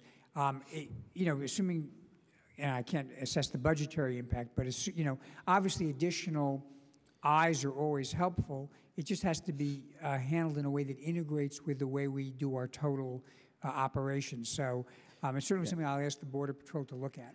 Well, we have legislation to do this. There are about 500 or so civil aviation assets out there, and we're not asking them to do any type of apprehension, but just to provide more assets, which we clearly need along the border. I'd love to have your help in moving this legislation. We'll look at that. Thank you. And on the issue, too, of CBP, we have a policy, I believe, in this country now that if an aircraft headed for the United States from another country, within 10 minutes after the wheels are up, we basically run the manifests through the ATSP, Automated Targeting System for Passengers. It's a good thing. I know we're moving in the direction of making sure that we get that information, I think, about 10 or 15 minutes before the wheels are up. Is that? Yes. We're there? I believe the rule has been issued. I do not know exactly what the effective date is, but yes, we are there. And is it 10 minutes before? Or is it I think it's going to be no later than 10 minutes before, okay. and they're going to start giving us the information earlier than that, but they want to have flexibility in case there's a last-minute show-up at the airport. Well, I applaud that, and I appreciate that you're moving in that direction, and I'd like to just know when that actually occurs. With the issue of providing advanced data at the borders for common carrier bus or train, I believe we've had some debate and discussion in this committee about that issue. I think it's important that we adopt that same policy for people coming into this country by train or by bus. I know your commissioner, CBP, I believe, shares that view. I just want to get your thoughts about it. There was some heartburn in the committee when we discussed it earlier. Well, I know certainly with respect to cargo, we do have a system of getting advanced data. I don't know I'm offhand. talking about people now. Yeah, I don't know offhand the practicality with bus, because I don't know how people board, and maybe in some areas you board the bus and you're at the border in 2 or 3 minutes. I do, however, agree. So whatever we do is going to have to be something that doesn't gum up the process of moving people across the border, because there is a lot of flow. Train may be a little bit easier, and I just don't know offhand what the volume is. In general, I will tell you, I'm a very strong advocate for getting somewhat more information at an earlier time at all of our ports of entry, and having much stricter document requirements. I can tell you that I still carry the scars on my back of the brickbats that have been thrown at me in the northern border for pushing this issue.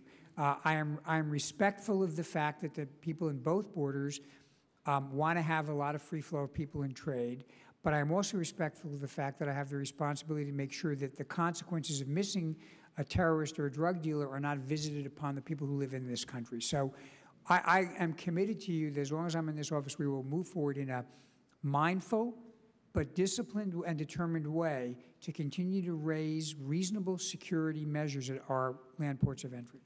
Okay, thank you. My time is up. Yes, thank you, Mr. Dent. The chair now recognizes Mr. Langevin for 5 minutes. And thank you, Madam Chair. Mr. Secretary, welcome. I want to thank you for the job you're doing and for being here this morning. Secretary, I want to turn my attention to a couple questions on cybersecurity and also Project BioWatch. And then if we have time, I'd like to get to BioShield and also talk about the security of nuclear reactors at research facilities. But starting off with cyber, you correctly realize that we really have to make cybersecurity more of a priority than what it has been. And to this end, I was certainly pleased that the President's FY09 budget would direct $293 million to U.S. CERT, much of which will be used to implement the Department's components of the cyber initiative. And while I still reserve judgment on the overall cyber initiative program, I appreciate the briefing that you gave me. I've also met with the DNI, who has briefed me on cyber as well, in my role on the Intelligence Committee. And I think, again, though I reserve judgment, I think you're moving in the right direction on the cyber initiative. I'm clearly concerned about our cybersecurity of our networks and our systems, and we have to move more aggressively to strengthen our security, given the level of vulnerability that we now know that we have. And I can promise you that as chairman of the subcommittee on emerging threats and cybersecurity, my subcommittee is going to exercise robust oversight of the cyber initiative. But again, I do believe, at least initially, that you're moving in the right direction. So thank you on that. What I will turn my attention to, however, is I was gravely concerned that the same budget that you propose will slash funding for your department's own Chief Information Office. As you know, last year my subcommittee held a hearing to examine how vulnerable the department's own networks are, and it was revealed that the DHS networks experienced some 844 cyber security incidents in 1 year alone, and the Department of Homeland Security obviously must be able to secure its own networks before it can have any authority in other areas. And yet your own department received a D from its FISMA scores. So my question is, how can you possibly justify cutting funding for cybersecurity initiatives within the Chief Information Office's budget by nearly 50%? My other question, Mr. Secretary, is that I've been receiving mixed reports on the status of our BioWatch program, which you made reference to just a minute ago, and I'd like you to provide some clarification. BioWatch obviously is an important program designed to provide an early warning of a pathogen release, which could provide early treatments to those in need, thereby decreasing illness and death. Last year, it was reported that the third-generation BioWatch sensors, which will deliver results much faster and require far less human interaction than the current generation technology, The new generation technology will be pilot tested in FY08 with full deployment to be completed in FY09 and in FY 2012. And yet just last week, Keith Ward, the chief of the Chem Bio division at S&T, testified before my subcommittee that the third generation centers wouldn't even be ready for pilot testing until part of 2009. So when can we expect to see the deployment begin of our third generation BioWatch sensors, and what are the obstacles preventing this critical technology from being deployed sooner? Well, let me answer the second question first. With respect to BioWatch, I'm not familiar with a particular item of testimony that you're talking about. We do obviously want to get the third generation out and piloted as quickly as possible, and our 2009 request actually would call for a $34 million increase so that we can get moving on Generation 3. I can get back to you on exactly when we think the pilot testing will begin. With respect to DHS IT security, we actually have requested an increase of about $3 million. There was from our base funding on the Information Security Office. Now, last year, the reason appears to be a decrease from last year, there was a one-time plus-up of money so that we could build out some things at Stennis, which have been completed or at least underway. So that was a kind of a one-time infusion for a capital budget item. But we do believe that IT security is important. I will say that our FISMA scores have actually improved over the last couple of years, and they're not regrettably out of line with that of other large departments, particularly DOD tends to have trouble in this regard. And I think that comes back to your initial point.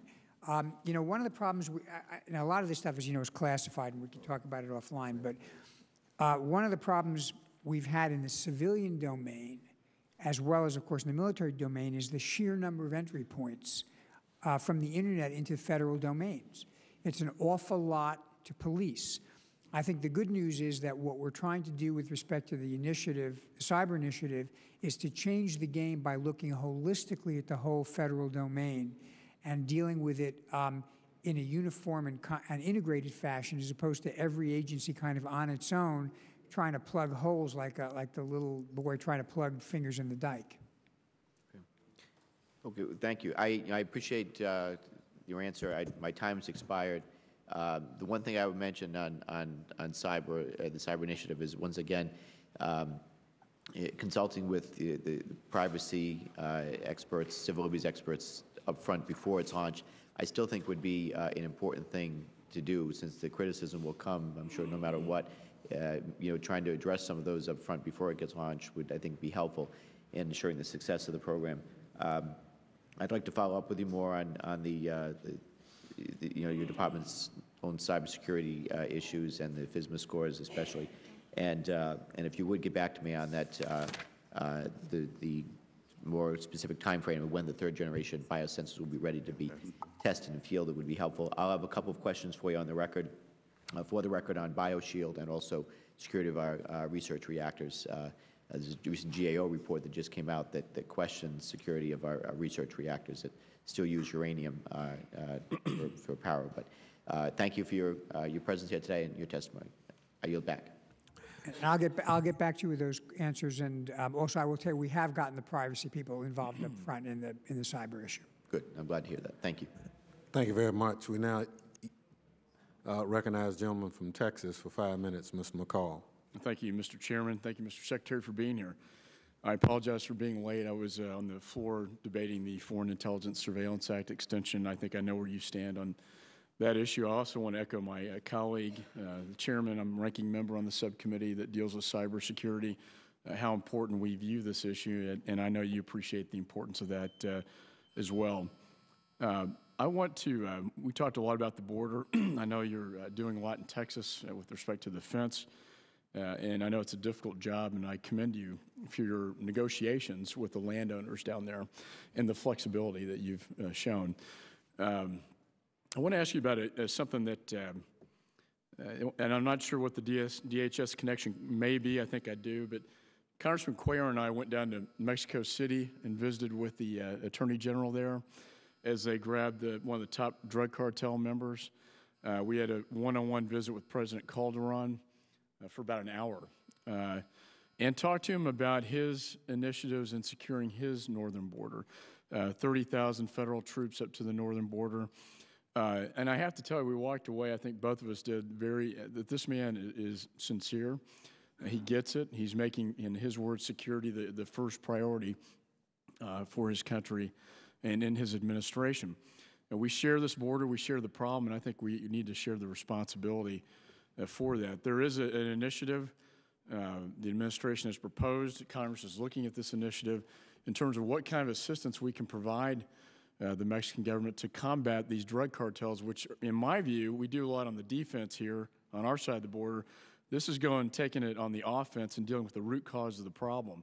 The military assistance, whether it's surveillance equipment, Black Hawk helicopters, all these things I think are in my view, the right policy for this country. But I wanted to just get your thoughts on that while we have you here to talk about that initiative and the importance you see. Well, I have to say, I think President Calderon and his administration have been outstanding. I think maybe the best ever in terms of tackling what I think the president, Mexican president, realizes is a very serious challenge to Mexico. Not just criminality, but literally a challenge to their control over parts of their northern border area, and particularly when you look at the violence that's been visited on some public officials. His heart's in the right place. He's doing things. We've got an unbelievable number of extraditions of serious major league players. We are involved in this, dealing with the Mexicans as well as obviously with our counterparts in the U.S. government. We have worked to build border violence protocols with our Mexican counterparts. And one example of success, frankly, was in the last month, a Border Patrol agent was killed by smugglers. I had the opportunity to visit with his family last week. And within a matter of days after the event, the Mexican authorities apprehended the person who was alleged to have committed the act of murder. So we have been working very closely with them. And I spoke to my counterpart recently when he was up here, and we talked about continuing to build on this level of cooperation and jointness all across the border, because it is a problem that touches both countries. It's a challenge to Mexico. It's a challenge to us as well. I want to strongly endorse this Merida initiative. This is a real opportunity to lend support to this Mexican effort in terms of resources and capabilities that will really enhance not only Mexico's ability to deal with its northern border, but with its southern border, because they have challenges in terms of what is coming up from Central America. Some of the Central American countries have serious issues with the drug gangs and organized criminal groups there. You know, we always have Mr. Chavez down in Venezuela looking to make mischief. So I think there are a whole series of reasons why a robust, strong Mexican enforcement capability is very much in the interest of the United States. And I think anything we can do to help President Calderon will help us. Thank you for your leadership. I think this package will be coming up possibly in June. And I think, as you point out, we have a unique window of opportunity that may be shutting on us if we don't take advantage of it. And I hope the Congress, of course, will look at the plan and have our own views on it, but I hope the Congress will step up to the plate. Thank you, Mr. Chairman. Thank you very much. We have 5 votes that have been called. We'll take gentleman from Texas's questions, and before we go, I want to recognize Mr. and Mrs. Perlmutter, who are in the audience. Their favorite son is on the committee, and we want to make sure that they are amply recognized. Your son's doing well. We're proud of him. Mr. Cuellar. 5 minutes. Chairman, Secretary, thank you again for being here this afternoon. Also, thank you for being down there in the valley on the levee, thinking outside the box on the levee fence. I thought that was a great idea, and I'm glad it happened. 2 questions. And it has to do with, and again, you know, men and women in green, my same question, men and women in blue. We've done a good job, again, Border Patrol. In fact, since, I believe since 2004, we've added almost over 5,000 Border Patrol But when it comes to customs, which are the people at the ports, it's been almost 1 to 5 more Border Patrol than customs. I support getting more Border Patrol. In fact, this last the budget shows that you're all asking for 2,200 new Border Patrol, but only 539 additional Border Patrol. I heard at the field hearing from the Treasury Union, and they said we'll probably need about 4,000 to adequately staff the ports that we have. Your folks afterwards dismissed that, and they said, oh, that's not correct. But at the same time, I've been asking, and I think I asked you at the last breakfast we had, and I've asked your staff since November of this last year to give me the number, and I asked them for that information, asked them how much we need for border infrastructure. I think you only asked for, what, $10 million, when I think the estimates are, what, $4 or $5 billion, and you only asked for $10 million. I got a letter in response after I talked to you. Very nice letter. Whoever penned that letter did a great job, but it basically said nothing. It really said nothing. It really did. I almost was insulted by the response of whoever put that letter together.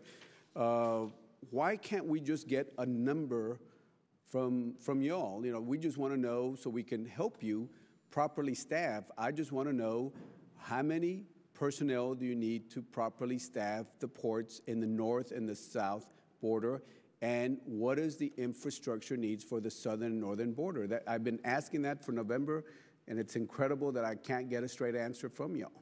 Well, I think, let me first, to put in perspective,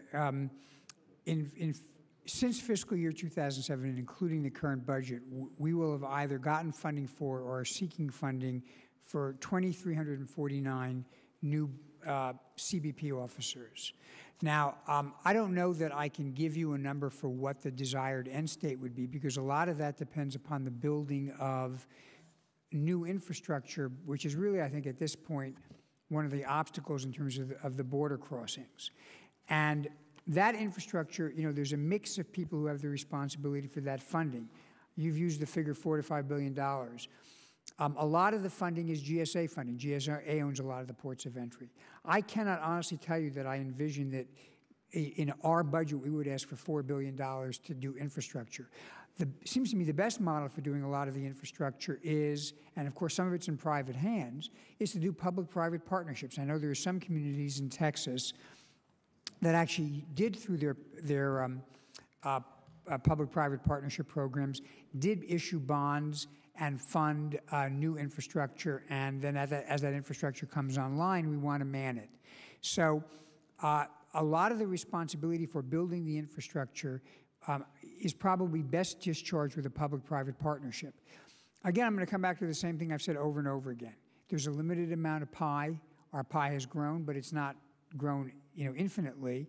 And in terms of building a lot of the infrastructure, particularly when we don't own it, I think that cost has got to be borne by others. Right, but again, I did not ask you to make that request. All I'm asking is, what is your best estimate as to how much infrastructure we need and how many personnel? I just don't understand that Homeland Security, and I've been a big supporter of your agency, and I'm trying to help you here, but I can't get the answer from y'all. And I'm not saying demand $5 billion. I'm not saying that. I'm just saying, what is the infrastructure cost for the northern-southern border, and how much personnel do you need to properly staff? I can't get that answer from y'all, Mr. Secretary. I mean, what do we do? I mean, I'm gonna keep asking until I get this. Well, I mean, let me see what additional information I can furnish to you. You know, we've been here long enough to know there's always a certain concern that if you put an estimate out, it suddenly becomes graven in stone and winds up being pushed back at the administration in terms of, now you've said you need this. So, I mean, since we've all been around the mulberry bush a few times, I'm sure there's an inherent cautiousness about coming up with numbers that we could wind up then having to, you know, deal with as being pushed back. And put all the caveats you want to put. You got a lot of good attorneys there. Put all the caveats you want to put there. All I want to see is the number for properly staffing the ports and the infrastructure. And Mr. Chairman, I'm going to ask you for some assistance, because I've asked, and I'm not being, You know, I mean, I'm not trying to use this against you. I'm trying to help you. No, I understand. I mean, I think there's... And I can understand. I think this is the problem, because in talking to your staff, they're afraid that it's going to put the administration in bad eyes. I can understand that. But if we make a request as members of the Homeland Security, can't we get this? And I don't care if they put 100 caveats on it, but can't we get this information, Mr. Chairman? Well, I think, Mr. Secretary, if I might, Mr. Cuellar, do we have a border security plan for the southern and northern border? Well, we certainly, and I know we provided this, in terms of Border Patrol, we've laid out a specific plan. In terms of, I don't know if there's a single plan for all the ports of entry, because the ports of entry vary a great deal. I'm quite sure there are plans for individual ports of entry about what we need to do, both in terms of existing infrastructure and I appreciate you, Mr. Secretary, but I think what we're trying to get at is if we have a border security plan for the Department of Homeland Security that we use as a guidepost for what you do and what we can as policymakers, I think that would get us where we need to be. And I think the gentleman from Texas is just saying, I need to see what you as a department see that we need to fortify our borders. And it's up to us as policymakers and appropriators, on the other hand, to try to get you the money to do it. All right, well, I will respond to that. And he's not trying to trap you, trust me. No, I understand He's a much that. better gentleman than I understand that. I mean, you understand the cautiousness. I mean, there's always a cautiousness about this, because A, because there are a lot of caveats, and B, because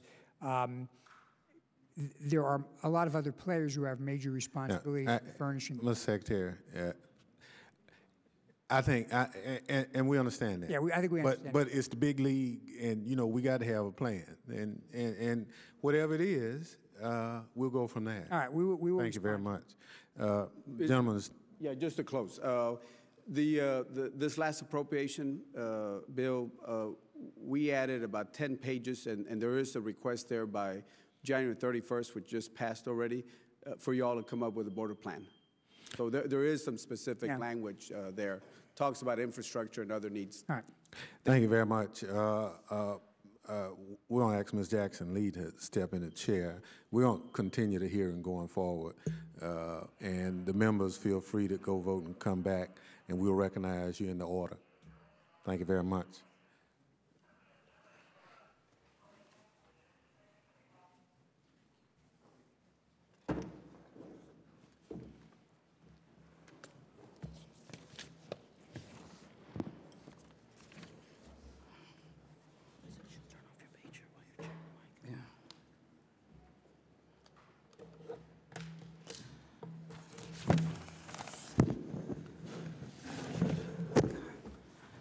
Secretary, it's a pleasure. Thank you very much for your presence here today. And I would like to engage in a series of questions, and they're going to be somewhat rapid fire, and I appreciate very much your answers. I want to go through the budget and particularly begin with the Transit Security Grant, and want your explanation to explain the request of $175 million for rail and mass transit grants when Congress just appropriated $400 million for FY 2008. So why are we cutting drastically those grants? I also want to know why the budget request for the trucking industry security grant program is half of what was needed in 2008, despite the fact that we chaired a hearing that suggested that there was a great need. And so it's a cut from $16 million to $8 million, and I feel that we have not met our task. If you could just start on those two questions, I would appreciate it, and I have a series of others. Well, first of all, let me say that what we're requesting with respect to transit and rail security grants this year is exactly what we requested last year. As I've said previously in the hearing, my experience now entering year 4 of my tenure is that Congress tends to put more money in grants than we request. We come up with requests that are based upon, you know, given the fact that there is a budget and there's a limited amount of pie, that seems to be the best allocation over a period of time. So when Congress enacts more, we recognize Congress may have a different view. In this case, we're adhering to the amount of money that we previously thought was appropriate in a disciplined investment. I might say, however, if you look over the last several years, just fiscal year 6 through 08, there's been a total of $312 million that we've granted just to the top 8 cities or urban areas. That's a huge amount of money that is out there. In addition to the actual grants, we have in-kind money. We've got $30 million we're requesting for our mobile Viper teams, which are actually surge personnel that we put into mass transit, which provides an additional security measure. And of course, there are also transit funds available through other programs like the Urban Area Security Initiative. Well, Mr. Secretary, if I might, we had a hearing with a number of experts from the area who frankly said that they needed more resources. I know what the Homeland Security Department is doing because they have to keep it in sync with the President's budget. I think the President is wrong, and I think the Department of Homeland Security is wrong when we talk about the needs of this particular area. When we have witnesses from the region who have suggested that with the massive influx of trucks, this whole idea of security is going to be imperative. And I think it's something we need to reconsider. I indicated to you that I have a long list, and so let me just go to the idea of the TWIC card and specifically ask unanimous consent to, at some point appropriately, to put into the record the Port of Houston Authority letter dated February 12, 2008. We were in Houston on Monday and had an opportunity to hear some concerns, again on the TWIC card, particularly in a region that I think is somewhat typical of what we have to address with the TWIC card. We note that some of the estimates on how many people need a TWIC card were done more than 2.5 years ago. And this letter in particular says, you don't have it in front of you, so I apologize. I'll just give you a brief. The East Harris County summary. The East Harris County Manufacturers Association estimated that we would need 180,000 cards for its employees and contractors. Since testifying, the U.S. Coast Guard has redefined secure areas and has allowed facilities to reduce the footprint of their secure areas. We don't know if that's very positive. This will reduce the number of cards required, but the number for the Port of Houston will still be more than 300,000 cards versus the original estimate of 35,000 cards. The chairman of the Port of Houston Authority has submitted his documentation 8 weeks ago, 2 months ago, and has yet to get approved. I say that this is a kind of a budget issue. My question is, what is the status of the readers? My information from experts on the ground, including the Coast Guard, have indicated that they are very concerned that there will not be a compliance by September of 2008. The readers are not in place, but more importantly, 300,000 in one area alone, and taking 8 weeks on one card of the chairman of the board of the Port of Houston Authority. I would imagine that there needs to be either funding, personnel resource, enhanced improvement of the FBI's checking system. All of that to me is personnel and resources. Have you asked for added help in the budget for what seems to be a pending crisis? Well, I have not, of course, seen the letter. It was dated February 12th. We have asked for more money for TWIC. We are well on our way in terms of enrollments and pre-enrollments. I think I testified earlier. We've got about 150,000 pre-enrollments and 78,000 enrollments, and we're moving this across the ports in a systematic fashion. I think we're on track to achieve what we need to achieve. The issue with the readers are being tested now. This is one of these real-world issues where you've got to see how the reader actually works in the demanding environment of the salt air that you have. So I'm comfortable that we have the money, we're requesting the money in place to keep this program moving forward. Let me just say, Mr. Secretary, maybe I can ask, submit to the committee and submit to me. I'd like to have a personal response or direct response as to how the budget request will match one area's 300,000 estimation now and that must multiply exponentially to a number of other places where the estimation was maybe 2.5 years. So I want to know how that budget request will match doing what we need to do, and if you could give the additional response of the 8 weeks it takes for, in this instance, a known American citizen, the chairman of the port, who has not yet gotten his TWIC card, which means that we have a fracture in the system. Do we have money in place, and I asked that in writing, that addresses the system of processing as well as the readers?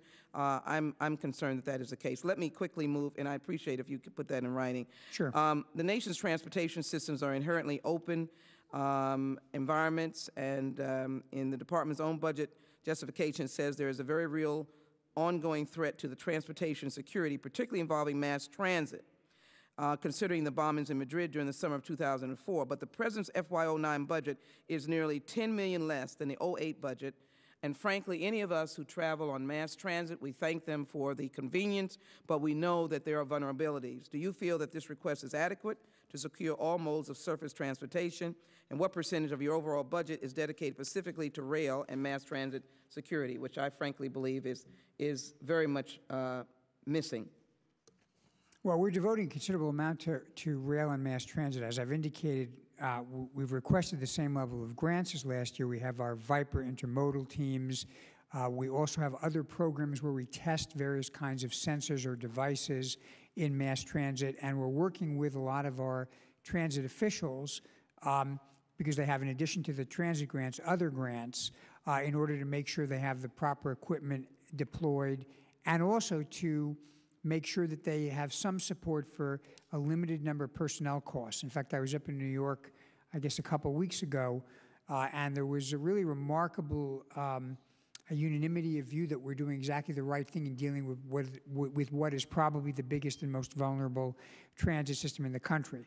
So, you know, what again, is that, Mr. Secretary? I'm sorry, the biggest and most vulnerable transit system in the country is New York. Hmm. So, you know, again, Rome wasn't built in a day, but I think we're making very good progress in this area. But, you know, wouldn't you think that if a member of Congress on Homeland Security reads the budget and sees that, for example, you had FTEs have been decreased to 230, that is 96 less from last year, wouldn't we have the reason to be concerned about the commitment to surface transportation? We have been very fortunate, but yet we're not without vulnerabilities. And cutting staff seems to be drastic to me. Yeah, I'm not sure exactly what line item you're talking about with FTEs that are being cut. I know with respect, for example, to our Viper teams, we are actually either maintaining or increasing the increase that we got in 08. So I think I'm pretty good with the budget, but I'd need a little bit of help in knowing exactly what line item we're talking about. We will get that to you. There's a cut of 96 personnel. In fact, let me move to the Viper concept. If I might question here, what has been the reaction of state and local stakeholders to the increased use of Viper? Are they being included in the decision to deploy these teams? And I was at my airport yesterday with the Transportation Security Administrator. We use them well in Houston Intercontinental Airport, but I'd like to know whether or not we do have that engagement with the local areas, and how is the coordination between TSA and the boots on the ground on when and how Viper teams are going to be used. And we expanded the Viper teams, right. I understand. I'd like to ask for more money, but I'll leave you without the money question. Just say, what kind of consultation do we have with local authorities? We always consult with local authorities. I think there was one hiccup last year that we sorted out, but I've spoken to some of the local authorities myself.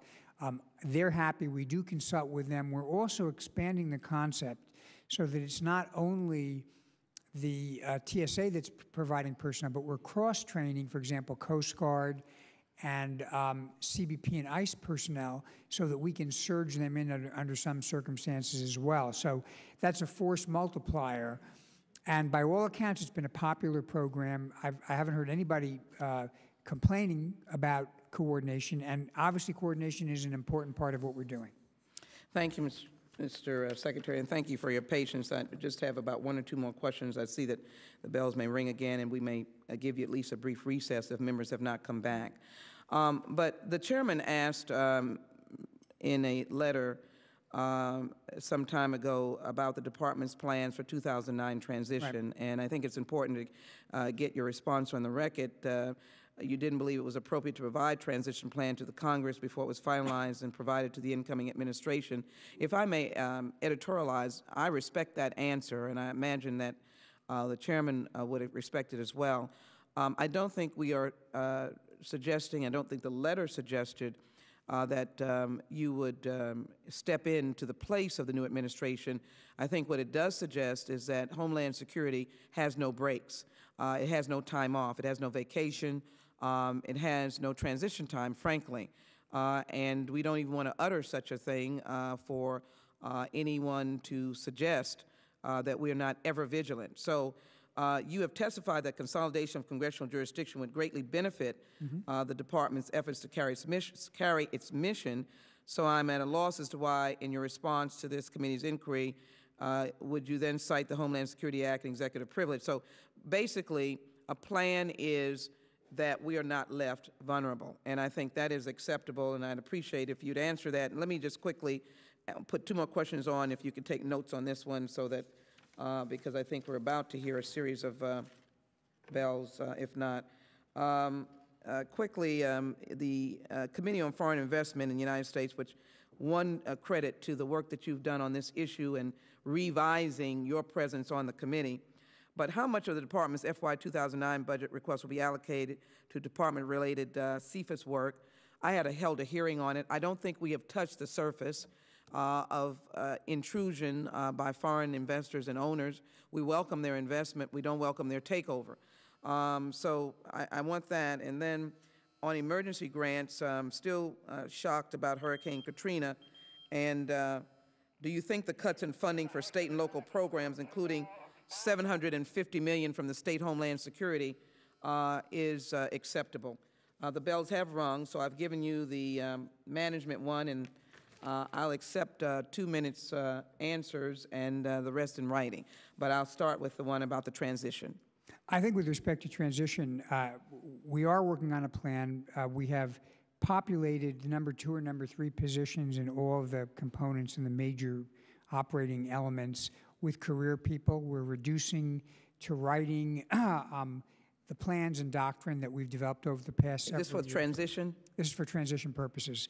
The purpose is to make sure that when we leave office, the presidential appointees and other political appointees. But will you, besides executive privilege, will you consult with Congress and have something that responds to a vulnerability in case something happens? Yes, and I think we've been I believe the deputy has written back and has outlined and has also briefed to a fair level of detail exactly what we're doing with transition. Maybe you can get back with the chairman again. Yeah. I know there was a letter written. I think the whole committee would like to hear back. And I'd be happy to provide that kind of briefing. I think we owe it to you. And I will yield on that answer. Can you quickly give me on the CFIUS and the grants cut of $750 million? I truly think that we are on the wrong track for cutting Homeland Security emergency grants in light of the tornadoes and others. The CFIUS, I can't tell you, it's in the policy office. I can't tell you exactly what the budget number is. I can tell you that it gets a significant amount of attention, including a significant amount of my own attention. I see every CFIUS case that comes in. I look at it and I look at it whether it's an issue or not. Most of them are not a big deal. Some of them I spend a fair amount of time on. On the issue of emergency grants, we've kept our request for EMPG grants at the same level as last year, but let me add a huge amount of money with respect to tornadoes. It doesn't come through the budget process. It comes through the DRF, the Disaster Recovery Fund. That's all done through emergency. And I understand that. That's a huge amount of money. And I understand that. And let me, because the vote is on, simply say this. I do think that it will impact states enormously for the president's budget to have a $750 million cut in our Homeland Security grants. You know that we'll advocate against it and try to fix it. I do thank you for your answer. We'll probably be back in touch with you. And I'm going to give you a brief recess. The committee is now in recess. Thank you. Thank you, Mr. Secretary, for your answers. Thank you.